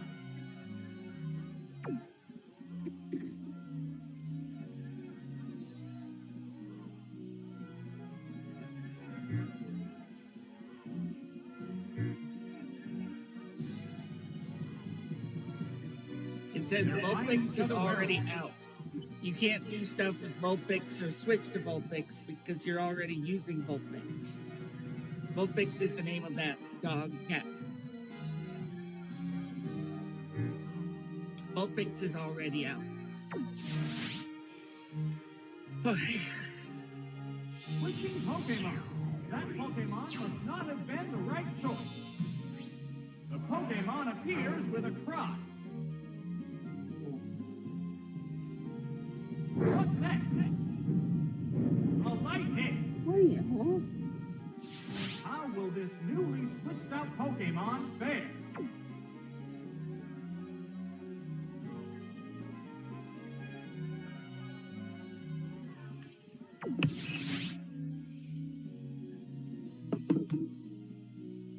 How's that? The hit glanced right off. What'll it do? Oh, it's defected! The white-hot battle continues.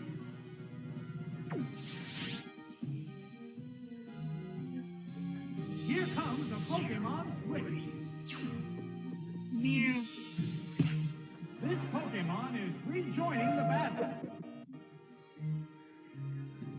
Kitty, kitty, kitty. There's the attack. Hit! That was good. A powerful blow. Oh, it has no strength left. Just one Pokemon remains. I think They're my ready to Pokemon is on autopilot. It's like The Pokeball opens to reveal its Pokemon. he's calling all This is shots. the last Pokemon. It's just one-on-one now. This match has come down to the wire.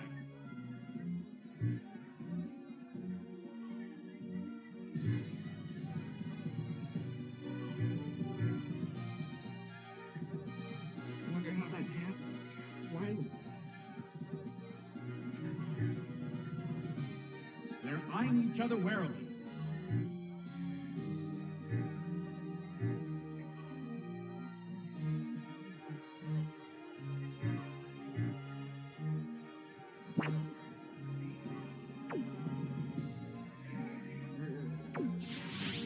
What are they gonna do?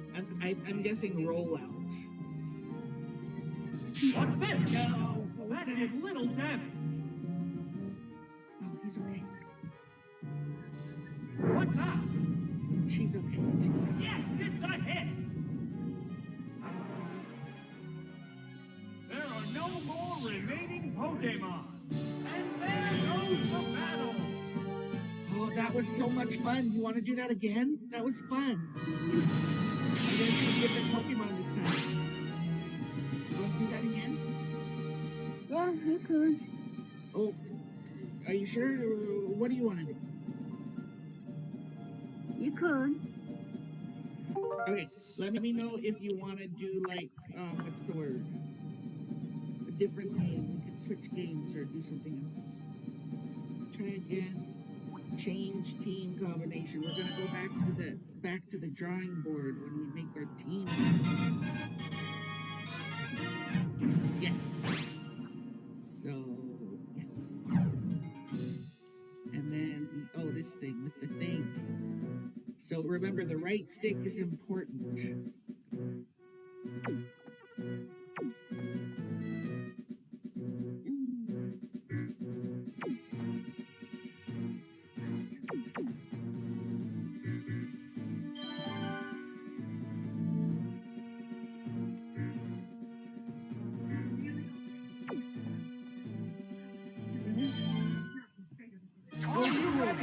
So it's like that. So you can't see what the other person's picking. So you can't counterpick them with their weaknesses.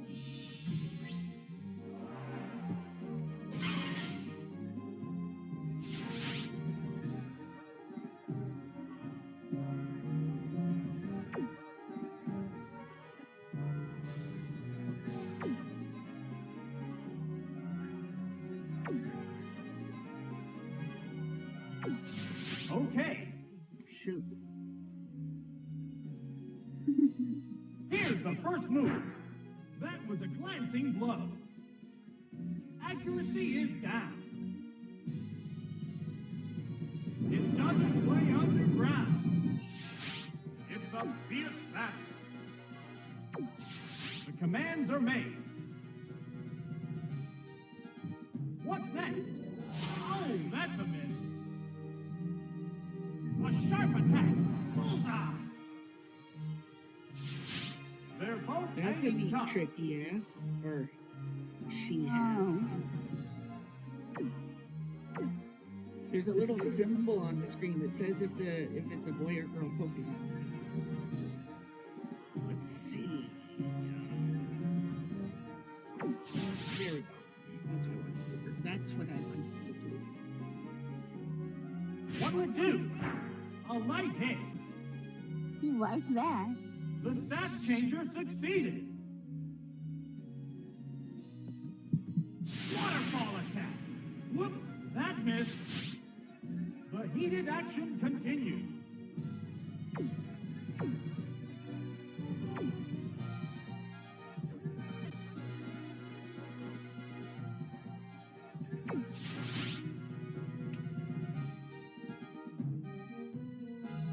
Wow. The target stats must be in tatters. It dug its way underground. A hot battle is unfolding.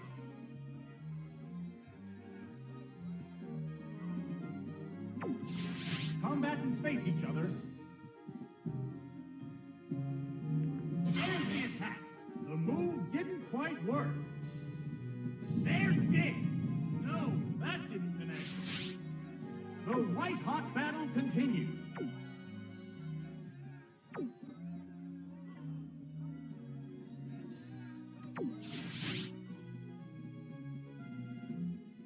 Here comes the Pokemon Switch. Oh, it's Marie!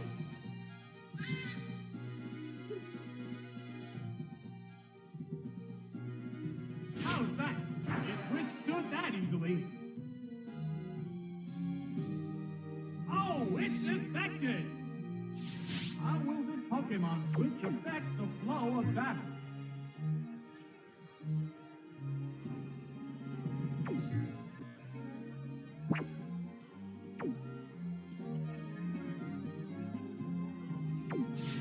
Both get ready to go.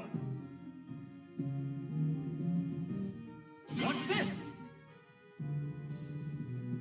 The target is weakened further. A brilliant blast. Yes, it's working. It's a fierce battle.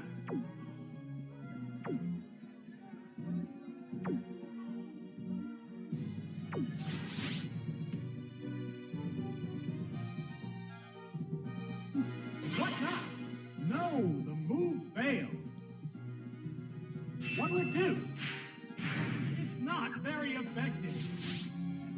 They're both hanging tough.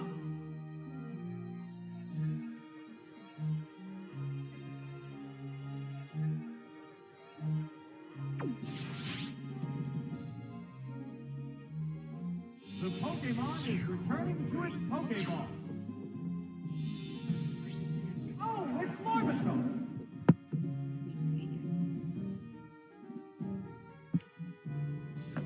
What's next? Ah! That attack just bounced off. The stat changer succeeded. I tried to change it so How you will can see this best. newly Now you sleeked can out probably- Pokemon fare? Larvitar. It's the Larvitar.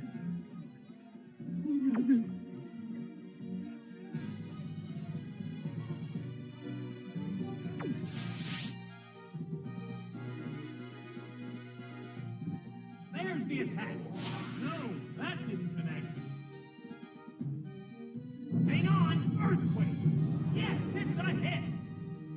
Down it goes. That tail will bring out a new Pokemon.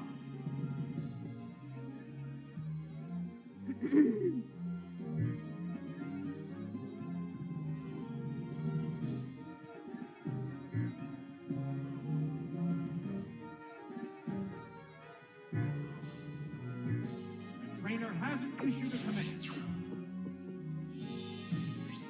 Oh, it's Cyndaquil.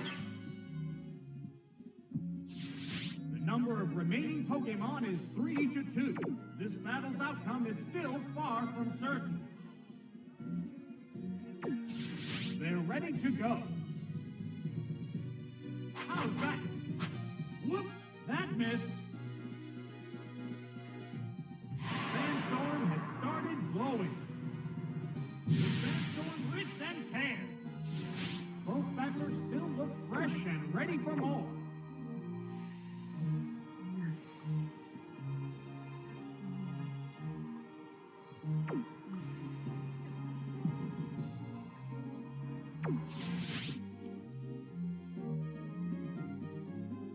this. Ah, that didn't do much. Ah! That struck home. Oh, it has no strength left. Just one Pokemon remains.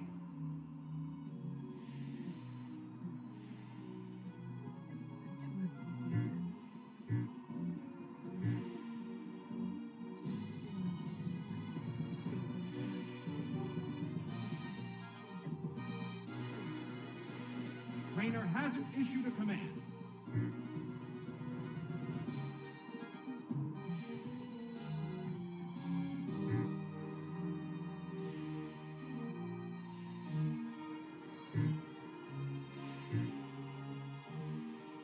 Oh, it says there's no will to battle. What's the matter, So trainer? that character is saying somebody else go. They're like, no way, whole thing.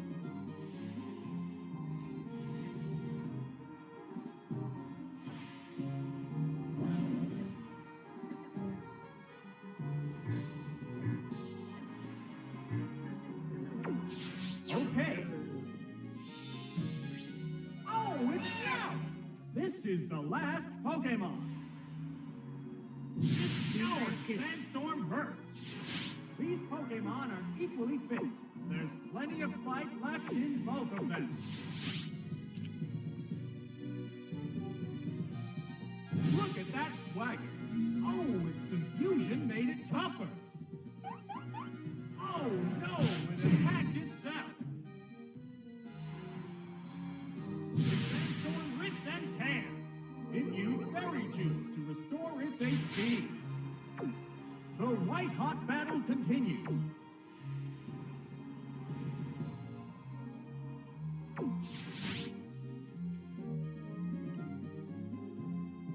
What's next? Ah. Oh, its speed is down. It stays confused. What's it doing? It's out of it. What Pokemon will appear next?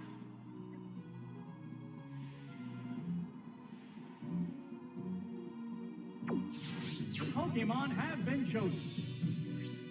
This Pokemon is rejoining the battle. Scour Sandstorm Burst with Sandstorm Wrist and Tan. A hot battle is unfolding.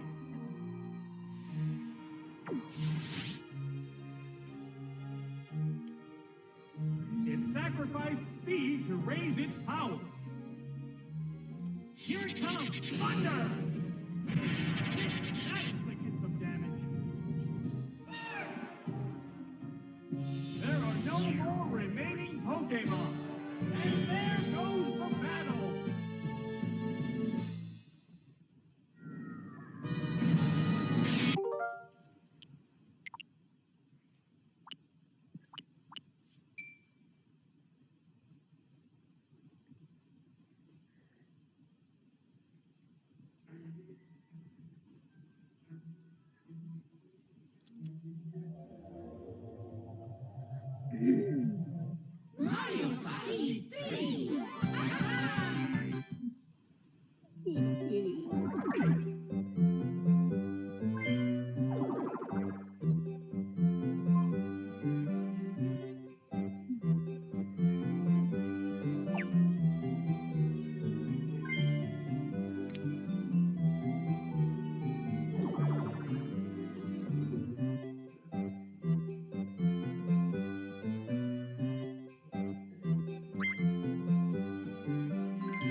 Stay calm.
Oh, this part stumped me too. We have to press the A button. Oh, I don't know. My bad.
Was I supposed to be doing something?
A, B, or Z. I think Z is the left bumper. So you press A, B, or... Oh no, Z, L. I think, yeah, this is N64, so I think the left bumper is... Yeah.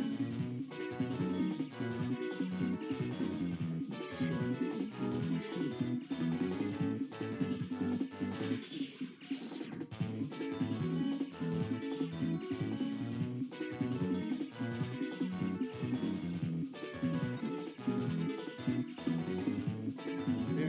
any small pictures similar to the big one, choose the identical one.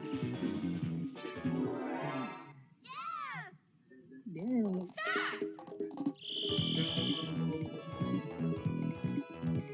Toad. Oh. Does Toad have two hands up? Does it have one hand up?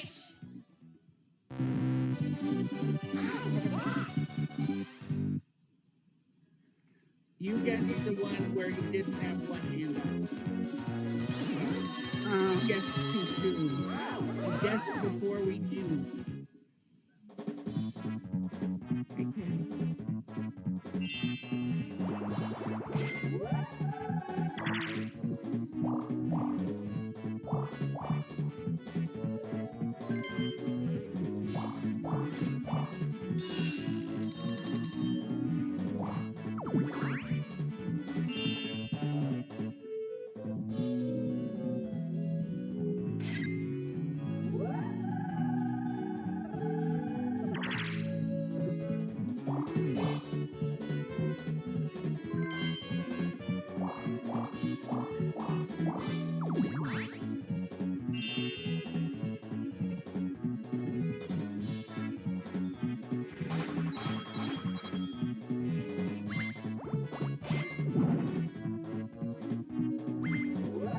Can I switch games again?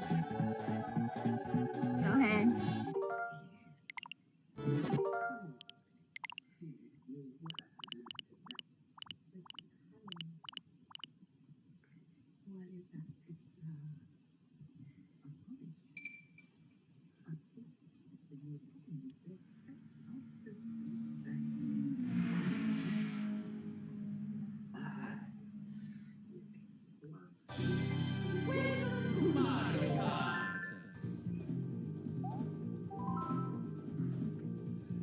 Are you crazy?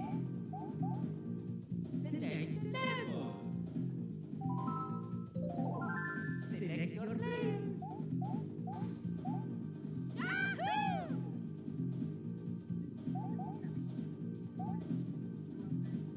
Let's go. Okay. Next man.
This is still lap one. I feel like I've been driving forever.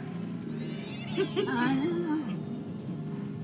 This is one big turnpike.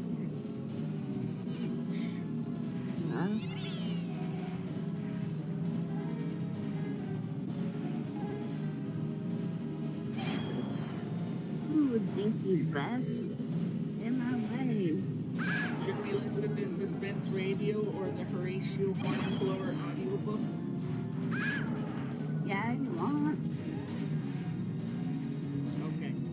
After this race is concluded with us in last place, I can attempt to find Horatio Hornblower or Suspense Radio in the House of Cypress Canyon. You want to do a scary ghost story?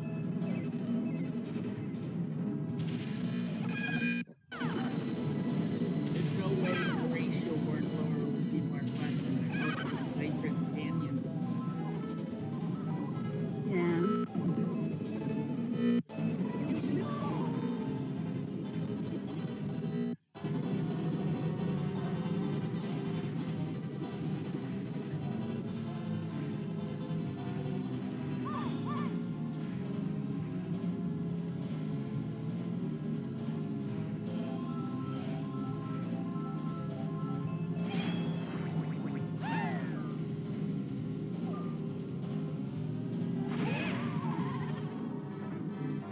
Watch out, people, you soda butt.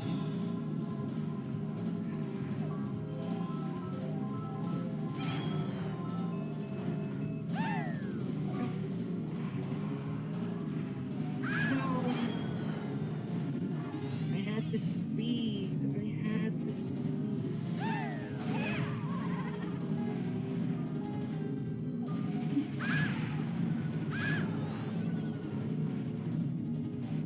This is painful.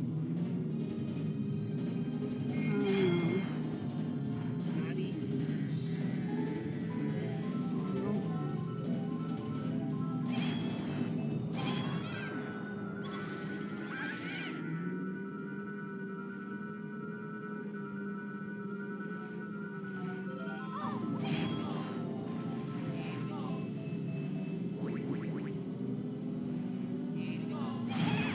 I'm armed to the teeth.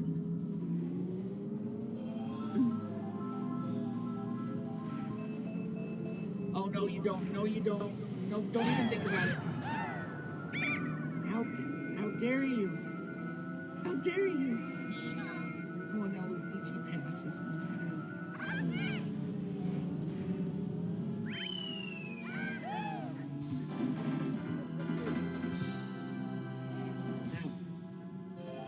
That was,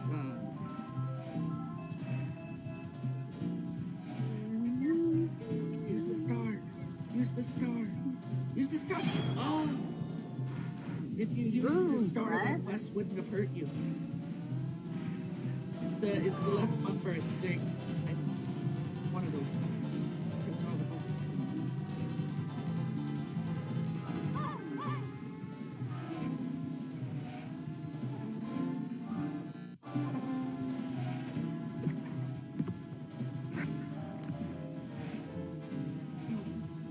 You're in back. Keep racing.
What did I miss?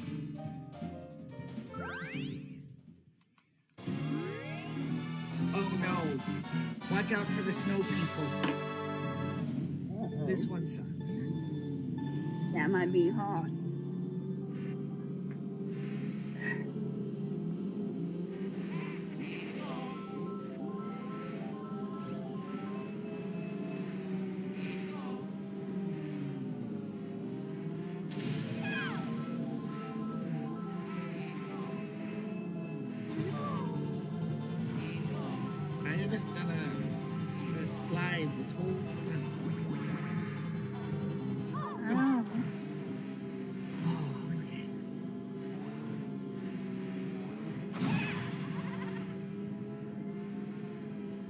get another item, will I ever use it?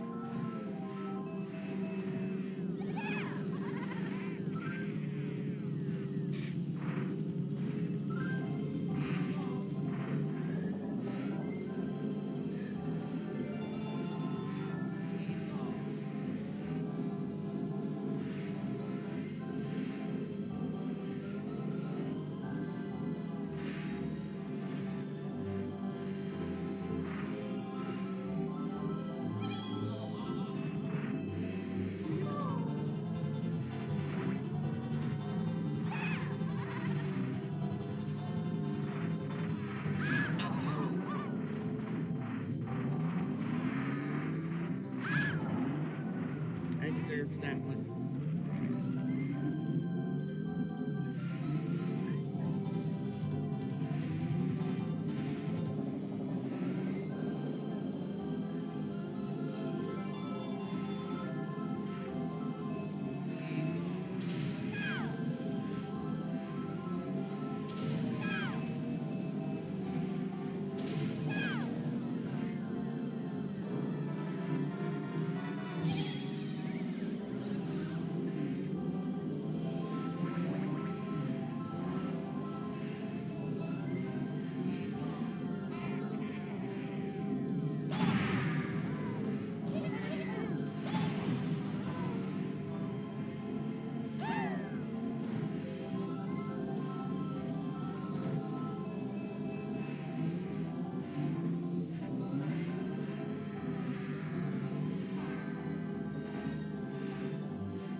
guys are vicious.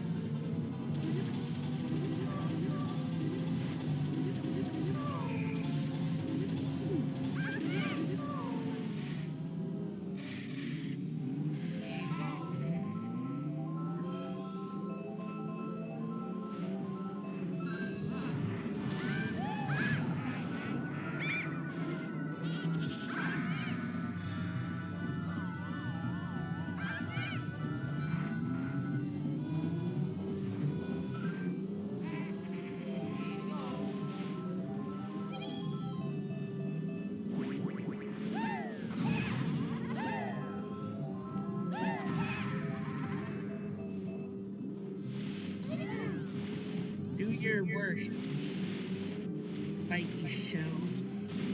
Dare you.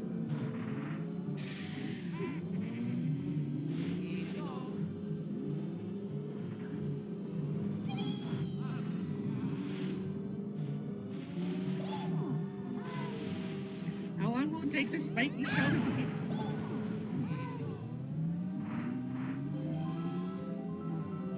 I figured for sure the spiky shell would be here by now.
What's I up? bet we play that in the morning.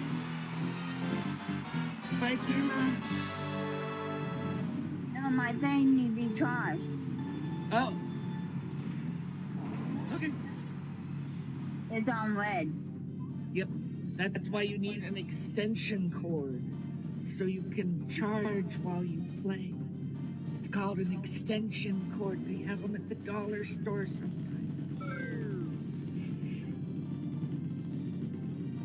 Okay. All right. So I'm hanging up, and if you want to not play the game but be on the show, you call back on my phone if you want to keep talking but not be. Okay, I'm gonna call you back. Okay. Let's see. Home. And then I go over here. And I go. X.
Meow.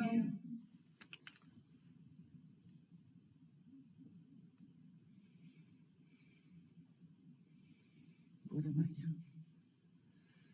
I have to go here and here.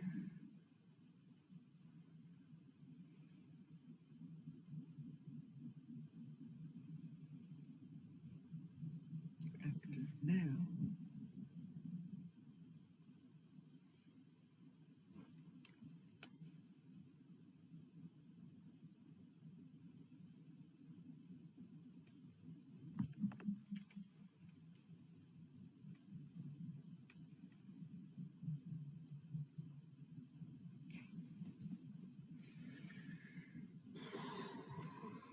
So why is this?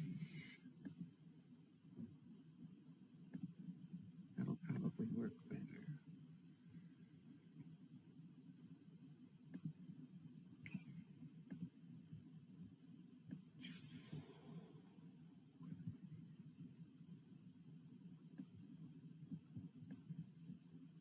What does it say on this window?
I need spooky music. Spooky music.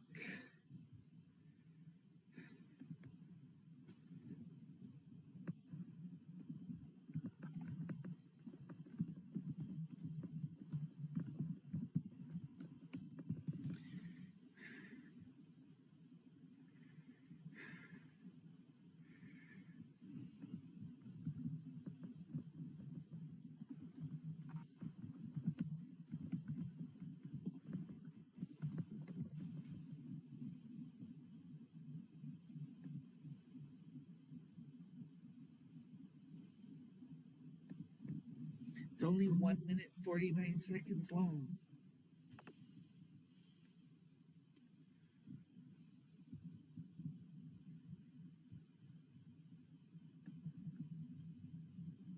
And it's making no noise. It's on mute.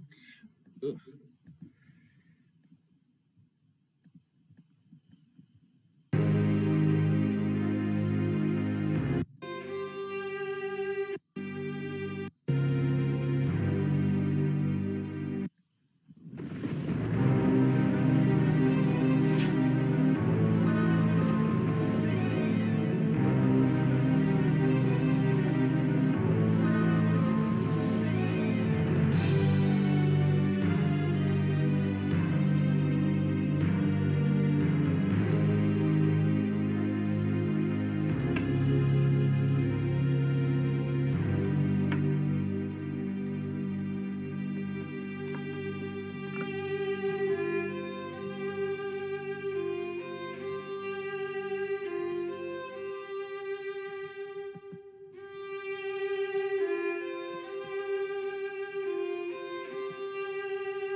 Amidst the haunting stillness of the ancient library, Sophia leans over the luminescent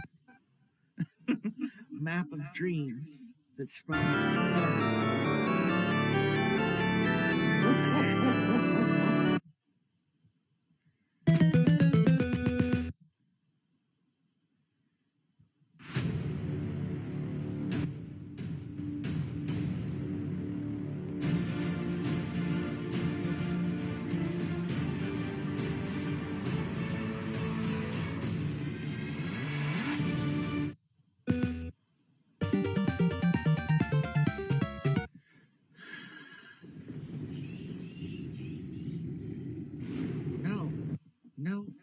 No.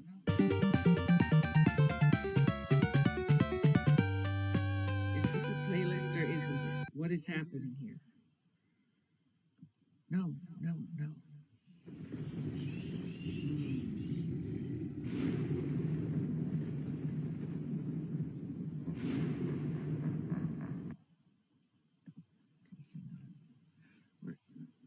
And why is that so quiet? Shouldn't Street Fighter be making more noise? Oh, Street Fighter isn't even like, it's minimized or something.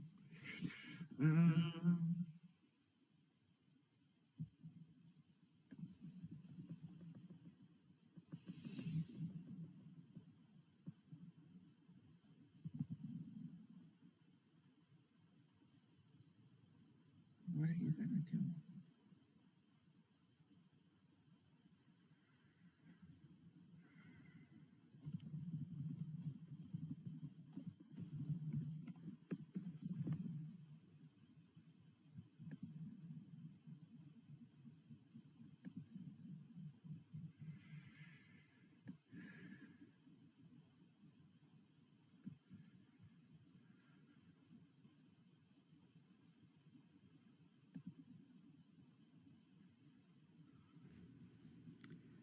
Mr. Midshipman Hornblower by C.S. Forrester.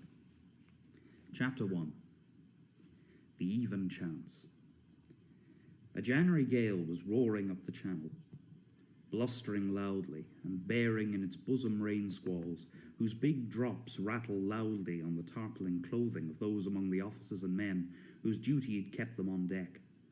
So hard and so long had the gale blown that even in the sheltered waters of Spithead, the battleship moved uneasy at her anchors, pitching a little in the choppy seas, and snubbing herself against the tautened cables with unexpected jerks.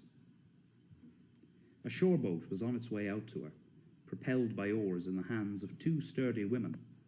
It danced madly on the steep little waves.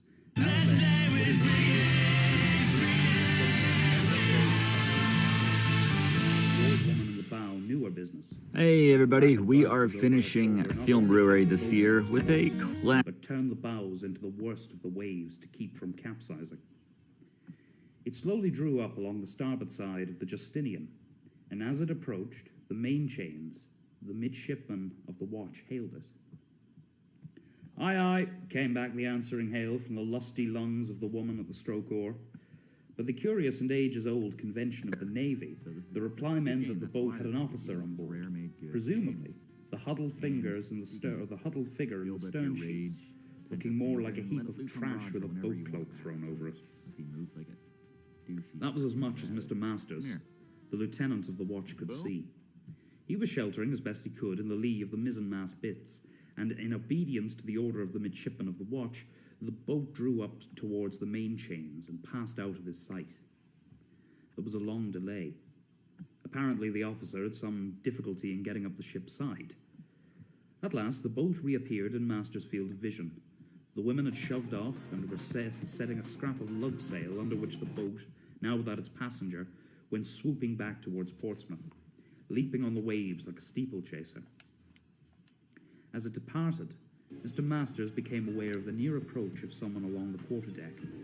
It was the new arrival, under the escort of the midshipman of the watch, who, after pointing Masters out, retired to the main chains again. Mr. Masters had served in the Navy until his hair was white. In fact, he was lucky to have received his commission as lieutenant, and as he had long known that he would never receive one as captain. But the knowledge had not greatly embittered him, and he diverted his mind by the study of his fellow men. And it was with this that he looked with attention at the approaching figure.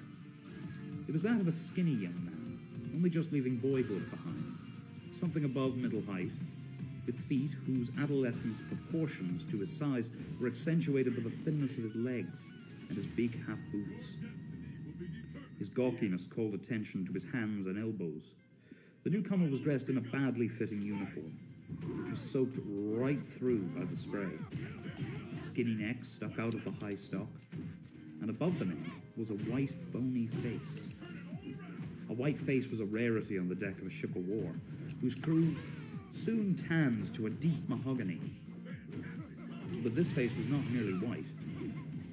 In the hollow cheeks there was a faint shade of green. Clearly the newcomer had experienced seasickness in his passage out of the shoreboat. Set in the white face were a pair of dark eyes, which by contrast looked like holes cut in a sheet of paper. Masters noticed with a slight stirring of interest that the eyes, despite their owner's seasickness, were looking about keenly, taking in what were obviously new sights. There was a curiosity and an interest there which could not be repressed, and which continued to function notwithstanding either seasickness or shyness, and Mr. Masters surmised in his far-fetched fashion that this boy had a vein of caution or foresight in his temperament, and was already studying his new surroundings with a view to being prepared for his next experience. So my Daniel might have looked about him the lions when he first entered their den. The dark eyes met Masters, and the gawky figure came to a halt, raising his hand self-consciously to the brim of his dripping hat. His mouth opened and tried to say something, but closed again without achieving its object as shyness overcame him. But then the newcomer nerved himself afresh, forced himself to say the formal words which he had been coached to utter. "Come aboard, sir." "Your name?" asked Masters, after waiting for it a moment. "Horatio Hornblower, sir. Midshipman," stuffed the boy. "Very good, Mr. Hornblower," said Masters, with the equally formal response. "Did you bring a dunnage aboard with you?" Hornblower had never heard that word before, but he still had enough of his wits about him to deduce what it meant. "My sea chest, sir. It's forward, at the entry port." Hornblower said these things with the barest hesitation. He knew that at sea they said them, and that they pronounced the word forward like that, and that he had come aboard through the entry port. That was a good one. But it called for a slight effort to utter them himself. "I'll see that it's sent below," said Masters. "And that's where you'd better go too. The captain's ashore, and the first lieutenant's orders were that he's not to be called on any account before 8 bells. So I advise you, Mr. Hornblower, to get out of those wet clothes while you can." "Yes, sir." His senses told him, the moment he said it, that he'd used an improper expression. The look on Master's face told him as much, and he corrected himself, hardly believing that men really said these things off the boards of a stage before Masters had time to correct him. "Aye, aye, sir," said Hornblower, and as a second afterthought, he put his hand to the brim of his hat again. Masters returned the compliment, and turned to one of the shivering messengers cowering in the adequate shelter of the bulwark. "Boy, take Mr. Hornblower down to the midshipman's berth." "Aye, aye, sir." Hornblower accompanied the boy forward to the main hatchway. Seasickness alone would have made him unsteady on his feet, but twice on the short journey he stumbled like a man tripping over a rope as a sharp gust brought the Justinian up against her cables with a jerk. At the hatchway, the boy slid down the ladder like an eel over a rock. Hornblower, meanwhile, had to brace himself and descend far more gingerly and uncertainly into the dim light of the lower gun deck, and then into the twilight of the between decks. The smell that entered his nostrils were as strange and as assorted as the noises that assailed his ears. At the foot of each ladder, the boy waited for him with a patience whose tolerance was just obvious. After his last descent, a few steps, Hornblower had already lost his sense of direction. I did not know whether he was aft or forward. Took them to a gloomy recess whose shadows were accentuated rather than lightened by a tallow dip spiked onto a bit of copper plate on a round table on which were seated half a dozen shirt-sleeved men. The boy vanished and left Hornblower standing there, and it was a second or two before the whiskered man at the head of the table looked up at him. "Speak, thou apparition," said he. Hornblower's felt a wave of nausea overcoming. The after effects of his trip on the shore boat were being accentuated by the incredible stuffiness and smelliness of the between-decks. It was very hard to speak, and the fact that he did not know how to phrase what he wanted to say made it harder still. "My name is Hornblower," he quavered at length. "What an infernal piece of bad luck for you," said a second man at the table, with a complete absence of sympathy. At that moment, in the roaring world outside the ship, the wind veered sharply, heaving the Justinian a trifle and swinging around to snub at her cables again. To Hornblower, it seemed more as if the world had come loose from its fastenings. He reeled where he stood, and although he was shuddering with cold, he felt sweat upon his face. "I suppose you have come," said the whiskered man at the head of the table, "to thrust yourself among your betters. Another soft-headed ignoramus come to be a nuisance to those who are to try and teach you to your duties. Look at him." The speaker, with a gesture, demanded the attention of everyone at the table. "Look at him, I say. The king's latest bad bargain. How old are you, boy?" 17, sir." 17. The disgust in the speaker's voice was only too evident. "You must start at 12 if you ever wish to be a seaman. 17! Do you know the difference between a head and a halyard?" That drew a laugh from the group. The quality of the laugh was just noticeable to Hornblower's whirling brain, so that he guessed that whether he said yes or no, he would be equally exposed to ridicule. He groped for a neutral reply. "That's the first thing I'll look up in Norrie seamanship," he said. The ship lurched again at that moment, and he clung to the table. "Gentlemen," he began pathetically, wondering how to say what he had in mind. "My God!" screamed somebody at the table. "He's seasick!" "Seasick and spithead," said somebody else, in a tone in which amazement had as much of place as disgust. But Hornblower had ceased to care. He was not really conscious of what was going on around him, for some time after that.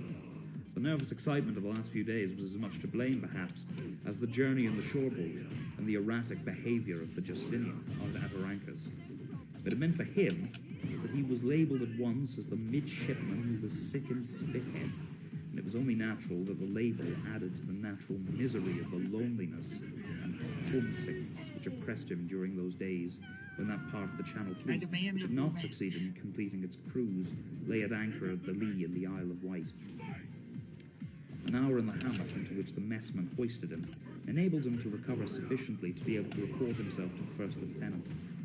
After a few days on board, he was able to find his way around the ship without, as happened at first, losing a sense of direction below decks, so that he did not know whether he was facing forward or facing aft. During that period, his brother officers ceased to have faces, which were mere blurs, and came to take on personalities instead. He came painfully to learn the stations allotted him when the ship was at quarters, and when he was on watch, and when hands were summoned for setting and taking in sail. He even came to have an acute enough understanding of his new life to realise that it could have been much worse. The destiny might have instead put him on board a ship ordered immediately to sea, instead of one lying at anchor. But it was a poor enough compensation. He was a lonely and unhappy boy. Shyness alone would have delayed his making friends, but as it happened, the midshipman's berth in the Justinian was occupied by men all a good deal older than he. Elderly master's mates, recruited from the merchant service, and midshipmen in their 20s who, through lack of patronage or inability to pass the necessary examination, had never succeeded in gaining for themselves commissions as lieutenants. They were inclined, after the first moments of amused interest, to ignore him, and he was glad of that, delighted to shrink into his shell and attract no more notice to himself. For the Justinian was not a happy ship during those gloomy January days. Captain Keane, it was when he came aboard first that Hornblower saw the pomp and ceremony that surrounds the captain of a ship of the line, was a sick man of a melancholy disposition. He had not the fame which enabled some captains to fill their ships with enthusiastic volunteers, and he was devoid of the personality which might have made enthusiasts out of the sullen, pressed men whom the press gangs were bringing in from day to day to complete the ship's complement. His officers saw little of him, and did not love what they saw. Hornblower, summoned to his cabin for his first interview, was not impressed. A middle-aged man at a table covered with papers, with the hollow and yellow cheeks of prolonged illness. "Mr. Hornblower," he said formally, "I am glad to have the opportunity of welcoming you aboard my ship." "Yes, sir." That seemed more appropriate to the occasion than "Aye, aye, sir." And a junior midshipman seemed to be expected to say one or the other on all occasions. "You are, let me see, 17? Captain Keene picked up the paper, which apparently covered Hornblower's brief official career. "Yes, sir." "July 4th, 1776, mused Keene, reading Hornblower's date of birth to himself. 5 years to the day before I was posted as a captain. I've been 6 years a lieutenant before you were born." "Yes, sir," agreed Hornblower. It did not seem to be the occasion for any further comment. "A doctor's son. You should have chosen a lord for your father if you wanted to make a career for yourself." "Yes, sir." "How far did your education go?" "I was a Grecian at school, sir." "So you can construe Xenophon as well as Cicero?" "Yes, sir, but not very well." "Better if you knew something about sines and cosines. Better if you could foresee a squall in time to get the togallants in. We have no use for ablative absolutes in the Navy." "Yes, sir."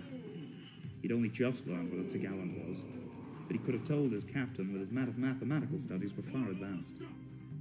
He refrained, nevertheless. His instincts, combined with his recent experiences, urged him not to volunteer unsolicited information. "Well, obey your orders, learn your duties, and no harm shall come to you. That will do." "Thank you, sir," said Hornblower, retiring. But the captain's last words to him seemed to be contradicted immediately. Harm began to come to Hornblower from that day forth, despite his obedience to orders and diligent study of his duties, and it stemmed from the arrival in the midshipman's berth of one John Simpson, a senior warrant officer. Hornblower was sitting at the mess with his colleagues when he saw him, a brawny, good-looking man in his 30s, who came in and stood before them just as Hornblower had stood a few days before. "Hello," said somebody, not very cordially. "Cleveland, my bold friend," said the newcomer. "Come out from that seat. I'm going to resume my place at the head of the table." "But come out, I said," snapped Simpson. Cleveland moved along with some show of reluctance, and Simpson took his place, glowered round at the table in reply to the curious glances with which everyone regarded him. "Yes, my sweet brother officers," he said. "I am back in the bosom of the family. And I am not surprised that nobody is pleased. You will all be less pleased by the time I'm done with you, I may add." "But your commission?" asked somebody, greatly daring. "My commission." Simpson leaned forward and tapped on the table, staring down at the inquisitive people on either side of it. "I'll answer that question this once, and the man who asks again will wish he'd never been born. A board of turnip-headed captains has refused me my commission. It decided that my mathematical knowledge was insufficient as to make me a reliable navigator. And so, Acting Lieutenant Simpson is once again Mr. Midshipman Simpson at your service. At your service. And may the Lord have mercy on your souls." It did not seem as the days went by that the Lord had any mercy at all, for with Simpson's return, life in the midshipman's berth ceased to be one of passive unhappiness, and instead became one of active misery. Simpson had apparently always been an ingenious tyrant, but now, embittered and humiliated by his failure to pass his examination for his commission, he was a worse tyrant, and his ingenuity had multiplied itself. He may have been weak in mathematics, but he was diabolically clever at making other people's lives a burden to them. As senior officer in the mess, he had wide official powers. As a man with a blistering tongue and a morbid sense of mischief, he would have been powerful anyway, even if the Justinian had possessed an alert and masterful first lieutenant to keep him in check, while Mr. Clay was neither. Twice the midshipmen rebelled against Simpson's arbitrary authority, and each time Simpson thrashed the rebel, pounding him into insensibility with his huge fists for Simpson would have made a successful prize fighter. Who's beeping me? Each time Simpson was left unmarked. Each time his opponent's blackened eyes and swollen lips called down the penalty of mastheading, an extra duty from the indignant first lieutenant. The mess seethed with impotent rage. Even the toadies and the lickspittles among the midshipmen, and naturally there were several, hated the tyrant. Significantly, it was not his ordinary extractions which roused the greatest resentment. His levying toll upon their sea chests for clean shirts for himself, his appropriation of the best cuts of meat served, nor even his taking their coveted issue of spirits. These things could be excused as understandable, the sort of thing they themselves would do had they had the power. But he displayed a whimsical arbitrariness. In the heart of Buenos Aires, behind the facade of the mundane, where the cobblestone streets echo with the ghosts of the past and the whispered secrets of the present, lies a library. This is no ordinary repository of knowledge. Its very walls seem to breathe with the weight of untold stories, its air is thick with the must of ancient tomes, and its silence is a heavy, living thing.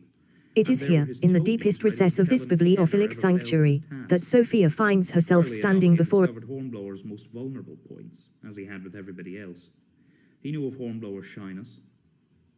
At first it was amusing to compel Hornblower to recite verses from Gray's Elegy in a Country Churchyard to the assembled mess. The toadies could compel Hornblower to do it. Simpson, meanwhile, would lay his dirk scabbard upon the table in front of him with a significant glance, and the toadies would close around Hornblower, who knew that any hesitation on his part would mean that he'd be stretched across the table and the dirk scabbard applied. The flat of the scabbard was painful, and the edge of it was agonizing, but the pain was nothing to the utter humiliation of it all. And the torment grew worse when Simpson instituted what he aptly called the Proceedings of the Inquisition, when Hornblower was submitted to a slow and methodical questioning regarding his home life and his boyhood. Every question was to be answered on pain of the dirk scabbard, and Hornblower could fence and prevaricate, but he had to answer, and sooner or later the relentless questioning would draw from him some simple admission, which would rouse a peal of laughter from his audience. Heaven knows that in Hornblower's lonely childhood there was nothing to be ashamed of, but boys are odd creatures, particularly the reticent ones, like Hornblower, and are ashamed of things no one else would think twice about. The ordeal would leave him weak and sick, and someone less solemn might have clowned his way out of his difficulties, and even into popular favour. But Hornblower, at 17, was too ponderous a person to clown. He had to endure the persecution, experiencing all the black misery which only a 17-year-old can... Stop it! Actually...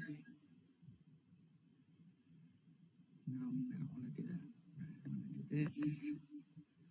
And I say...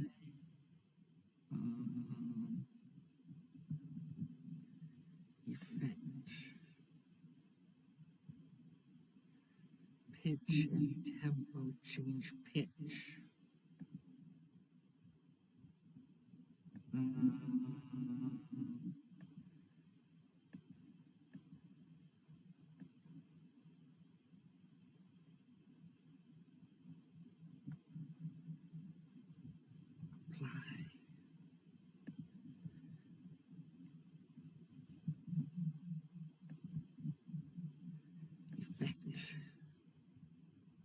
Reverb. Reverb or echo?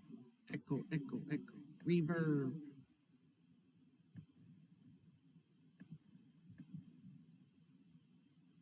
Shoot.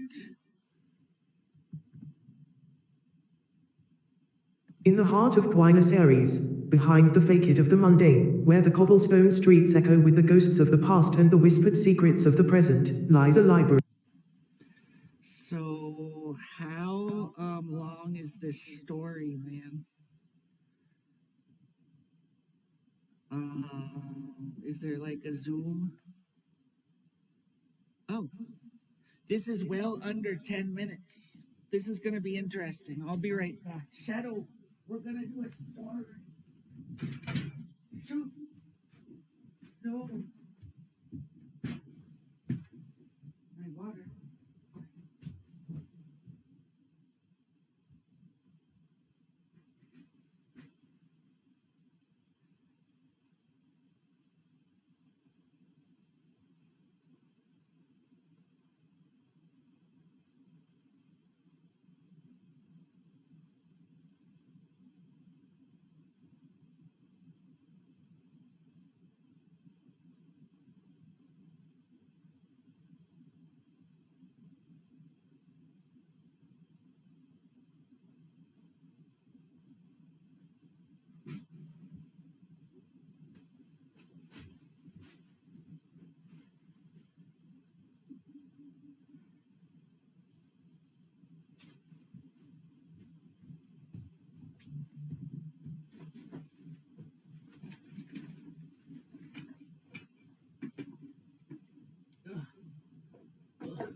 Seem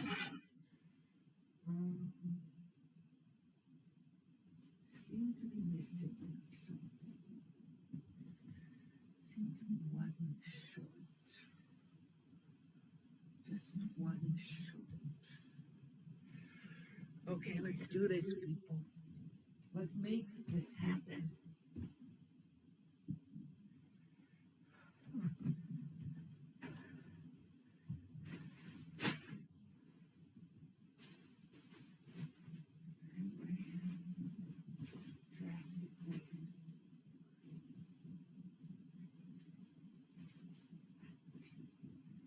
Shadow, we're gonna do a story.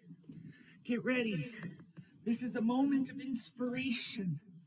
It's the moment of inspiration. Watch this. Okay, so we need the best. We need a solid glasses choice for this one. Okay, let's do it. All right, Shadow, are you ready? Where'd you go? Master, escape artist. Shadow. We're gonna do a story. We're gonna do a story. So music, it's 10 minutes long. So how about we do,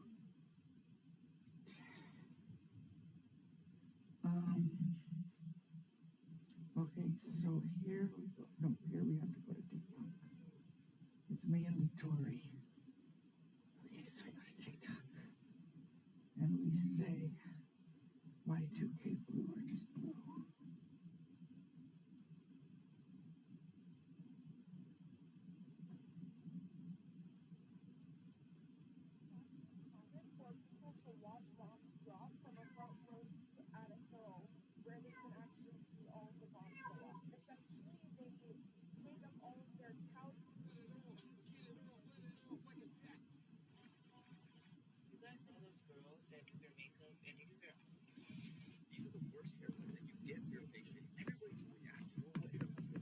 Oh my, that's a good point.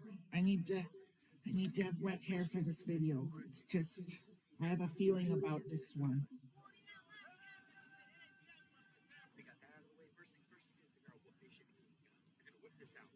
You guys are gonna be surprised. This is an out of the ordinary video.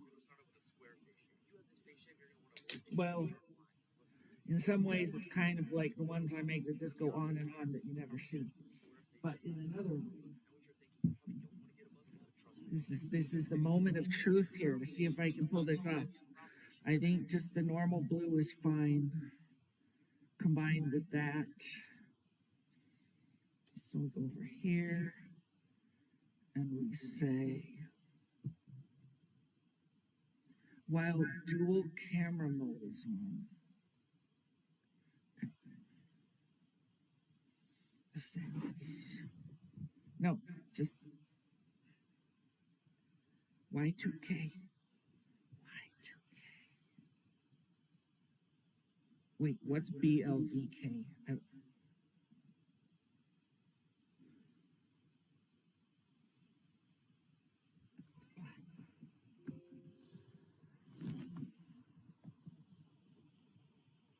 Does it just make all colors black?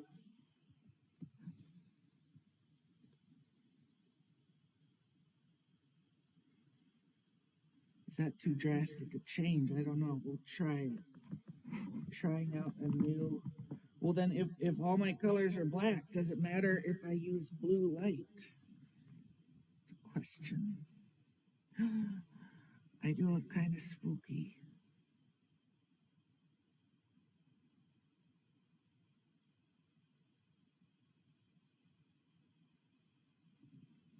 Okay, so how am I going to do this? Do I like the black filter? What music? We need music going, so we go over here. Oh, Roger Rabbit. No longer Roger Rabbit. How about YouTube?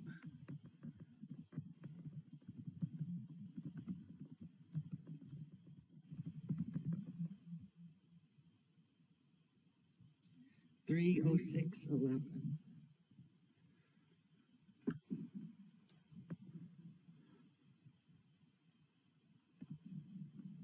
Dude.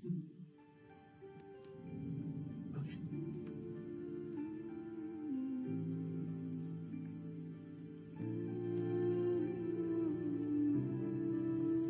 That's right. Festus, you should stay.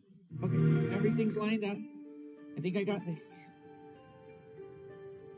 No, don't do that. No, don't do that. We're on pause. We're on pause. Thank you. Go over here.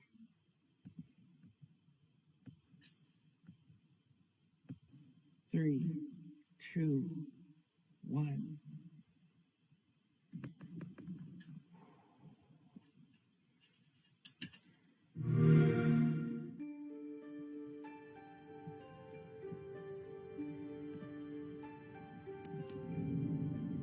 In the heart of Buenos Aires, behind the facade of the mundane, where the cobblestone streets echo with the ghosts of the past and the whispered secrets of the present, lies a library. This is no ordinary repository of knowledge. Its very walls seem to breathe with the weight of untold stories. Its air is thick with the must of ancient tomes, and its silence is a heavy, living thing. It is here, in the deepest recess of this bibliophilic sanctuary, that Sophia finds herself standing before a map scrawled out like the wings of a great bird, its myriad lines and symbols a silent testament to a world beyond her own. The Map of Dreams, as the whispered legends had called it, was Esteban Navarro's magnum opus, his cartographic masterpiece, a map charting not the physical world but the far more labyrinthine and elusive territories of human dreams. Each symbol, each line, each cryptic annotation represented the one-earic journey of a soul that had once tread the earth, their subconscious voyages forever etched onto the parchment. The journal beside it, as enigmatic as its companion piece, suggested that to find one's own dreams within this chaotic weave was to unlock a destiny long since buried under the waking world's relentless march. Sophia's fingers hesitated above the ancient paper, her pulse a syncopated rhythm in her ears. With a breath that seemed to draw in the dust of ages, she touched a symbol, a small, insignificant mark that had caught the corner of her eye, a sigil that made her heart seize with a peculiar recognition. It was her dream, a recurring vision that visited her in the solitude of night, a vast, endless library, with no walls, no ceiling, just books suspended in the cosmos, each one glowing like a star, each one beckoning with a seductive promise of infinite knowledge. As her skin made contact with the map, the library around her began to undulate and warp. The musty air became charged, electric, as if the map itself was drawing breath. The whisper of pages turned in a non-existent breeze, and the scent of aged paper was suddenly laced with the salty tang of distant oceans and the crisp freshness of unseen forests. Her first encounter with a dream depicted on the map that mirrored her own was disorienting. The map was not just a representation but a gateway. It reflected her life, her secret yearnings for knowledge and understanding, her desire to transcend the confines of her ordinary existence. The vast cosmic library of her dreams was now superimposed on the reality of the physical library around her, and she found herself straddling two worlds, the one of her waking life and the one of her deepest aspirations. With each new foray into the dreams sketched upon the map, Sophia's sense of reality began to shift. The tangible became permeable, and the concrete facts of her life were no longer indomitable truths but mere possibilities among a multitude of others. The map was not merely a chart of what was but a canvas of what could be. As Sophia traced the dream lines with fingers that now trembled not with fear but with an aching anticipation, she discovered notes in Navarro's journal that hinted at his fate. The entries grew more frantic, more ecstatic, as he neared the completion of the map. It was clear that Navarro had been consumed by his creation, that he had not merely mapped the dreams of others but had become lost in a dreamscape of his own making. His final entry was not in writing but a single, dark stain where the ink had pooled and spread, as if he had finally crossed from the physical realm into the dream itself, becoming one with the cosmos of subconsciousness he had sought to navigate. The realization that the map was both an artifact and a portal, a treasure and a trap, was the beginning of a transformation for Sophia. The map had chosen her, or perhaps she had always been destined for this path. The boundaries between her waking life and the dreams she visited began to blur until she was no longer sure where one ended and the other began. She embraced this new existence, this state of being that transcended the physical, and in doing so, she understood the truth of Borg's labyrinth. that all realities are interconnected, a vast library of lives and stories, waiting to be read by those brave enough to walk their paths. As Sophia continued to explore the dreamscapes, she did so with a sense of purpose, a knowledge that the act of mapping was not just to chart but to create, to expand the horizons of reality itself.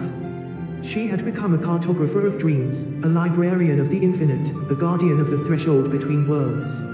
And somewhere, in the space between the stars, Esteban Navarro's voice whispered to her, a guide and a fellow traveler in the endless journey through the map of dreams. Sophia's subsequent encounters with the map revealed not just isolated dreamscapes but a woven network of subconscious realms. The deeper she delved, the more the map appeared less like a chart of dreams and more like a manuscript of metaphysical scripture. Each line and symbol pulsed with a narrative of lives lived in parallel threads of reality.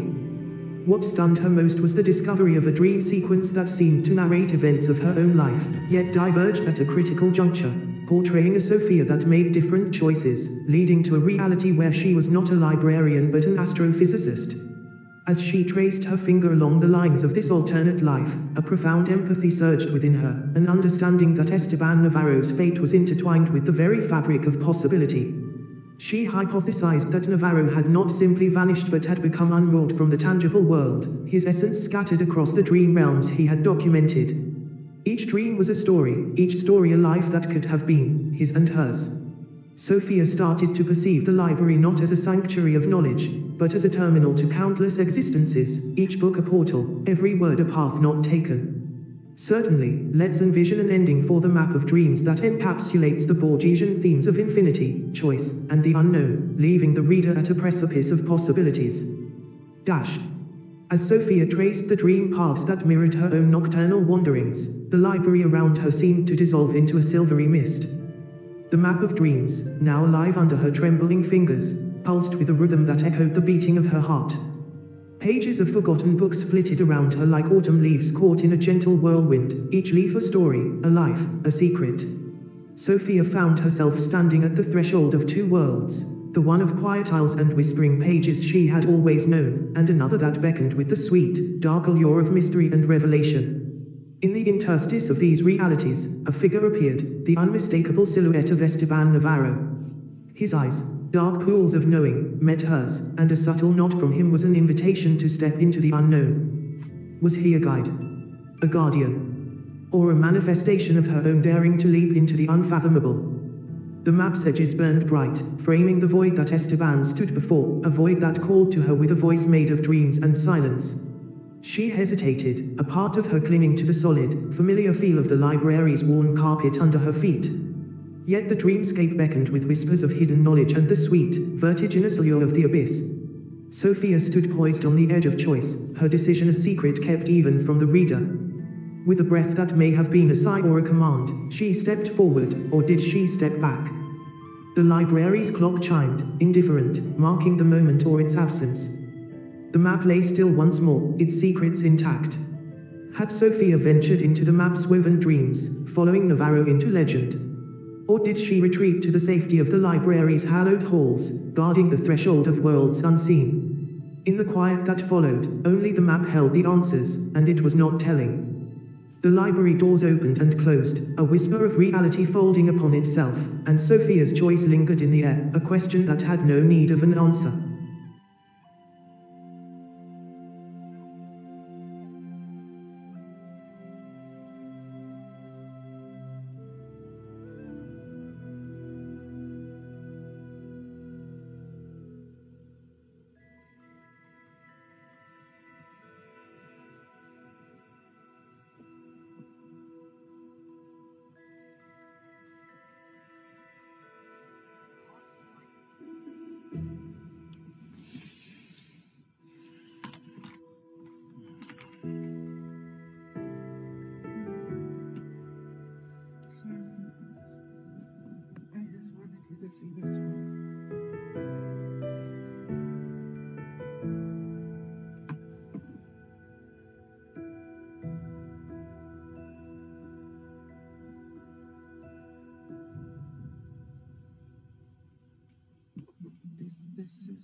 Just him.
pieces belong to what bodies? I am so sorry.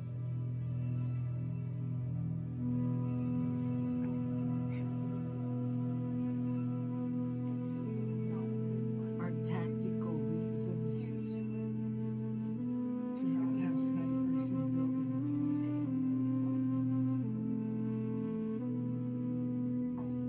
When you tell young people to invade and invade those tunnels. It's because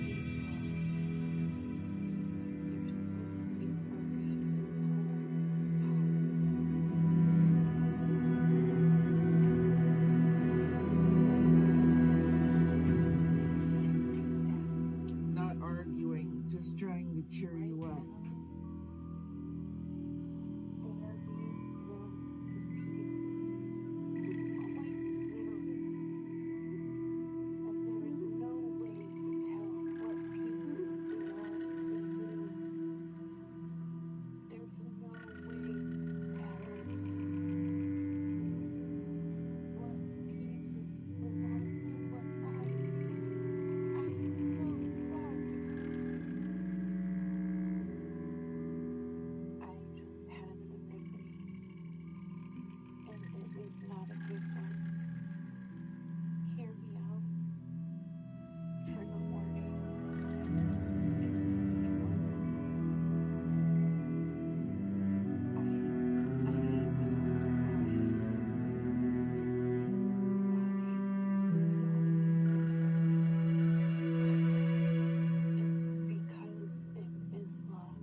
suspended in the cosmos, each one glowing like a star, each one beginning with a seductive promise of infinite knowledge.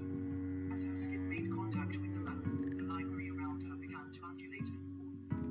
The musty air became charged, electric, as if the lamp itself was drawing breath. The whisper of pages turned in a non-existent breeze, and the scent of ancient ale was suddenly laced with the salty tongue of distant oceans and the crisp pressures of unseen forests. Her first encounter with a dream depicted on the map that mirrored her was disorienting. The map was not just a representation, but a gateway. It reflected her life, her secret yearnings for knowledge and understanding, her desire to transcend the confines of her ordinary existence.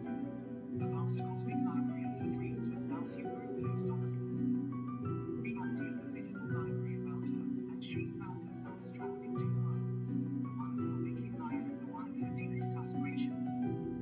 Each new foray into the dreams.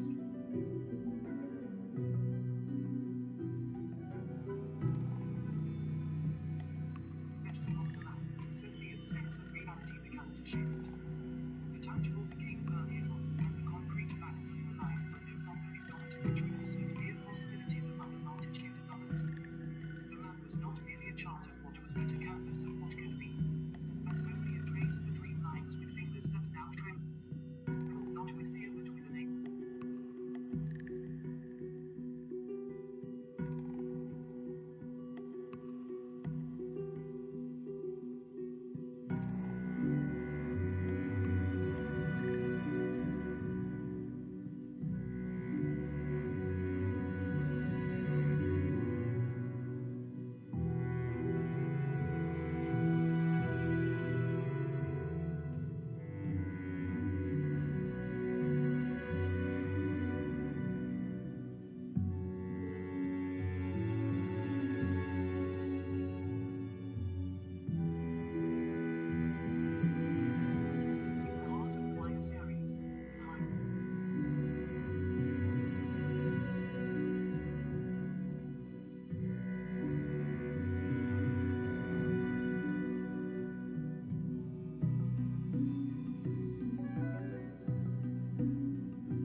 seductive promise of infinite knowledge. As her skin made contact with the map, the library around her began to undulate. The musty air became charged, electric, as if the map itself was drawing breath. The whisper of pages turned into non-existent breeze, and the scent of aged air was suddenly laced with the salty tone of distant oceans and the crisp freshness of unseen forests.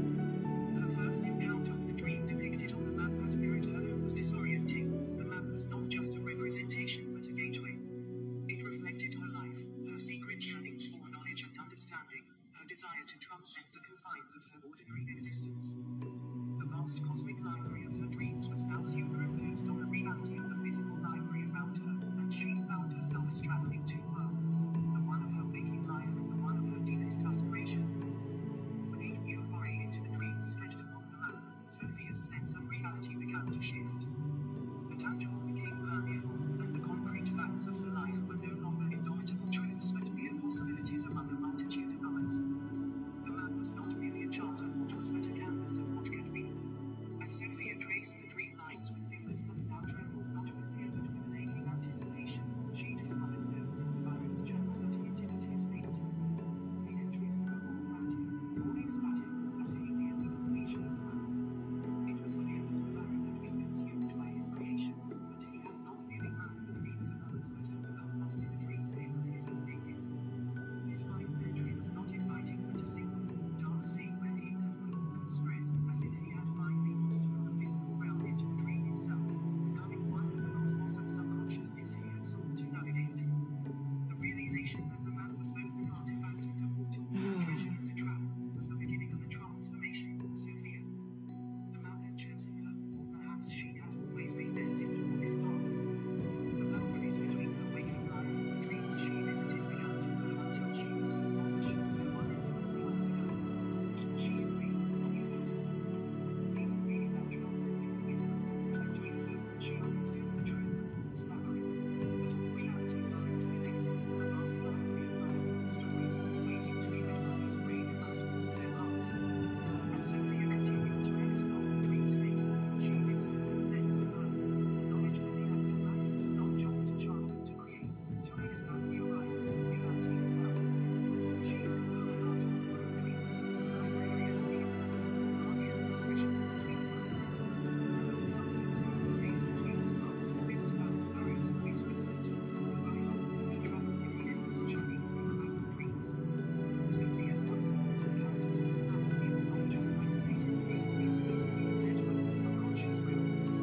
The deeper she delved, the more the library less like a chart of dreams and more like a manuscript of metaphysical scripture. Each line and symbol pulsed with the narrative of lives lived in parallel threads of reality. What stunned her most was the discovery of a dream sequence that seemed to narrate events of her own life, yet diverged at a critical juncture. I have a theory. So you know how autistic brains trim neural pathways for things that aren't that important? Autistic brains don't do that, right?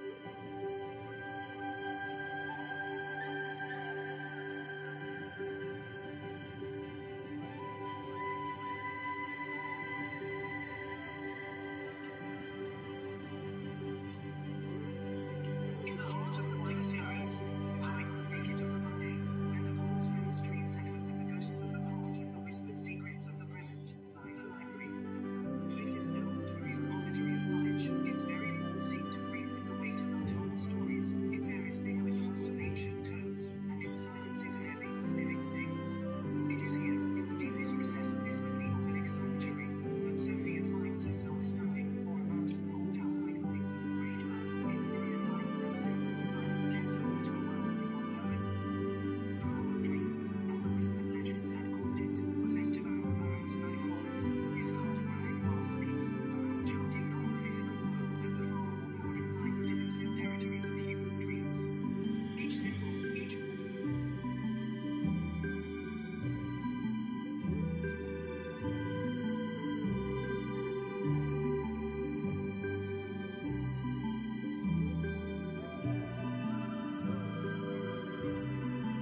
Begin by simply listening. Slow down, see just how peaceful today can be. That was an interesting episode. Catch you guys on